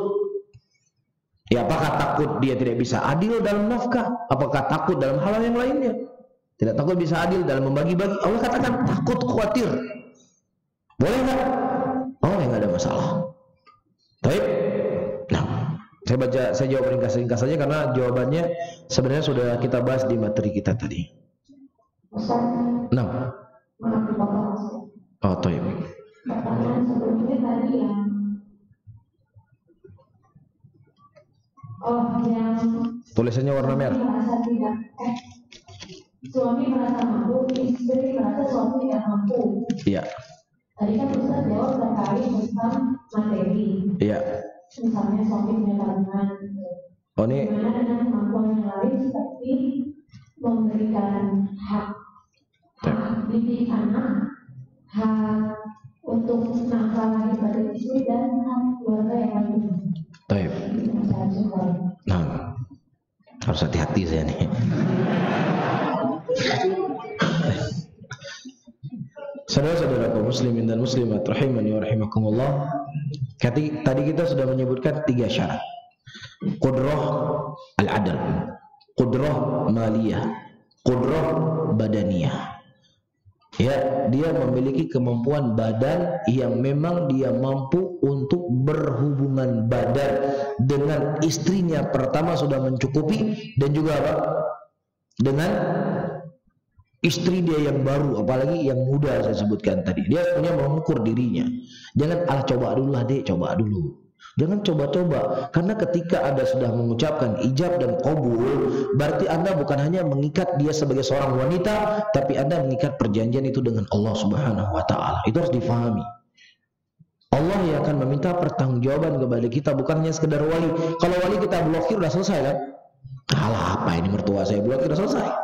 Tapi masalahnya nanti di hadapan Allah itu jadi masalah. Karena itu sesuatu ketentuan yang ditentukan oleh Allah. Ketika Anda mengatakan saya terima nikahnya, berarti Anda harus menerima segala konsekuensi yang Anda dapatkan dari pasangan hidup Anda. Kecuali kalau dia sudah murtad, itu lain masalah. Kecuali kalau dia sudah berzina, lain masalah. Tapi kalau masalah dia begini, dia suka ngambek, dia suka ini, itu ya udah, Anda sebagai seorang suami harus siap dengan segalanya. Begitu juga si perempuan tadi. Faham? Nah, tadi saya telah mengisyaratkan para hadirin. Sudah jelas ya masalah kemampuan badan dalam dia berpoligami, berhubungan badan. Begitu juga saya menyebutkan tadi, poligami itu adalah hukumnya dilihat maslahat dan dilihat mafsadah. Bukan hanya dilihat dari sisi si istri saja, tapi dilihat dari sisi anak-anaknya. Rasulullah SAW pernah menegur seorang sahabat yang dia sholat isya terlalu panjang, sehingga ada sahabat yang waktu itu dia keluar dari sholat dan mengadu kepada Nabi SAW, dan Rasulullah mengatakan, "Tafattanaka ya Mu'ad, engkau telah berbuat fitnah wahai Mu'ad." Apa fitnah yang dibuat oleh Mu'ad? Beliau sholat isya, yang mana sholat itu terbaik, sebaik-baik sholat adalah berdiri dengan panjang, dan beliau melakukan sesuatu yang disunahkan oleh Rasulullah. Akan tetapi ketika tidak ditempatkan pada tempatnya menjadi mudarat, maka ditegur, disalahkan. Siapa? Mu'ad bin Jabal. Oleh karena itu para ulama menggunakan hadis ini sebuah kaidah, ketika perkara yang disyariatkan itu akan memunculkan mudarat yang lebih besar, maka dia hentikan. Boleh dia meninggalkan perkara itu sampai kemudaratan itu hilang. Nah, di antara kewajiban seorang ayah adalah mendidik anak-anaknya. Tidak hanya dia melihat dari sisi harta dia cukup ataukah badannya sehat, Nah, waktu yang Anda miliki cukup nggak buat anak-anak Anda yang Anda wajib untuk mendidiknya? Iya, Allah Subhanahu wa Ta'ala menyebutkan sekian banyak ayat dalam Al-Quran, komunikasi antara ayah dengan anak atau ibu dengan anak yang ada dalam Al-Quran lebih banyak. Ibu dengan anak atau ayah dengan anak? Ayah dengan anak. Padahal yang mengurusi anak di rumah kan ibu kan. Tapi kenapa diskusi ayah itu lebih banyak dalam Al-Quran dibandingkan diskusi ibu? Karena ada pesan di dalam Al-Quran, orang tua terkhusus ayah, dia harus memberikan waktu untuk anaknya, harus memberikan pendidikan, memberikan bimbingan kepada anak-anaknya. Ayah bukan hanya sekedar menafkahi, memberikan jajan, memberikan baju, atau yang semisalnya. Tugas ayah yang paling besar, ku anfusakum wa ahlikum naro, jagalah dirimu dan keluargamu dari api neraka Allah. Anda punya kewajiban mengajarkan dia sholat, Anda punya kewajiban untuk mengenalkan dia dengan Allah, Anda punya kewajiban untuk mendidik dia di atas taat kepada Allah Subhanahu wa Ta'ala. Itu kewajiban Anda. Kita lihat dalam Al-Quran bagaimana Allah menceritakan diskusi seorang ayah dengan anaknya, diskusi Nabi Yusuf alaihissalam dengan bapaknya. Ketika Nabi Yusuf berkata, aku melihat matahari dan bulan sujud kepadaku, wahai ayahku, la taqsus ru'yaka ala ikhwatika, jangan kau ceritakan apa yang kau lihat dalam mimpimu, nanti keluarga saudara-saudaramu akan membuat kejelekan untuk dirimu. Diskusi mimpi itu kan privasi sekali ya, mimpi ya, tapi dia cerita sama bapaknya. Ini menunjukkan ada kedekatan antara anak dengan ayah. Hari-hari ini kan banyak bapak-bapak sama ayah, bapak sama anak malu ngobrol. Ada nggak? Hah? Malu nggak? Antum, Abi, ayah, antum semalam mimpi loh. Pernah nggak? Pernah dulu umur 3 tahun. Dan umurnya 17 tahun, udah nggak pernah ngobrol sama ayah. Ayahnya juga malu ngomong sama anaknya. Kalau ada masalah, ngomongnya lewat istri. Jadi istri selain jadi ibu, jadi juru bicara antara ibu dengan bapak dan anak. Pak, anak mau begini dan begini. Nanti kasih tahu sama anaknya kan, kasih tahu sama bapaknya. Bapaknya punya jawaban. Abang, bapak maunya kayak gini. Satu rumah. Ini gimana kira-kira? Apa sebabnya? Sebabnya tidak lain si bapak tidak memberikan waktu yang berharga untuk anaknya. Ada jarak. Sabtu Minggu, Sabtu Jumat kerja. Pulang kantor anak sudah tidur. Pergi kantor anak masih tidur. Sabtu Minggu apa contohnya? Paling ramai apa sekarang? Naik sepeda. Mancing, futsal dan semisalnya. Nggak ada waktu sama anak-anaknya. Udah hilang. Ini sesuatu yang akan disesali dan sebuah kerugian seorang ayah malu bicara sama anaknya dan anak malu bicara sama ayah. Ini Anda sudah gagal menjadi seorang ayah dalam rumah tangga Anda. Mimpi diceritain sama ayahnya, coba. Diceritain. Ini menunjukkan begitu dekat antara Nabi Yusuf dengan Nabi Yakub. Jadi jangan sampai ketika Anda ingin berpoligami kemudian memberikan mudarat kepada anak yang mereka juga butuh waktu dari Anda. Jadi maksud saya, poligami dengan syarat itulah maksud saya tadi. Ya, jangan sampai dia poligami kemudian anaknya sudah terbengkalai, nggak ada yang ngurusin. Mafhum? Ya, saya punya syekh namanya Syekh Abdurrahman Al-Adani rahimahullah. Ya, beliau terkadang jarang iktikaf. Bukan beliau malas beribadah, beliau alim ulama, insya Allah semangat beribadah. Beliau tidak mau beriktikaf dikarenakan khawatir anaknya nggak ada yang ngurus di rumah. Ya, yang biasanya sudah diatur hafalan Qurannya, murojaahnya, bapaknya hilang 10 hari, udah anaknya nggak, udah bisa bergaul sama orang yang nggak jelas dan yang semisalnya. Segitunya beliau sangat peduli dengan anak-anaknya. Beliau sempat ke Indonesia beberapa kali, dan hal yang paling berat beliau untuk pergi keluar dari rumahnya mikirin anaknya. Anak saya gimana hafalannya, gimana setorannya. Nggak mungkin si ibu hanya ngurusin anak, saya beri nggak mungkin. Karena kadang-kadang si anak itu sulit nggak patuh sama ibunya. Bisa difahami ya? Jadi banyak timbangan-timbangan yang harus dijalani. Bukan ingin dipersulit, enggak. Ya, tetapi kesiapan yang harus kita siapkan. Makanya saya sebutkan tadi, ketika Anda sudah menikah, 2, maka yang tadinya ada ngopi sama teman-teman, mau nggak mau harus Anda korbankan ngopi itu. Jangan nikah juga iya, ngopi sama teman-teman iya juga, mancing juga tiap hari iya. Akan terbengkalai yang sudah menjadi kewajiban Anda untuk mendidik anak-anak Anda. Jadi hashtag yang kedua, poligamilah dengan cara yang sehat.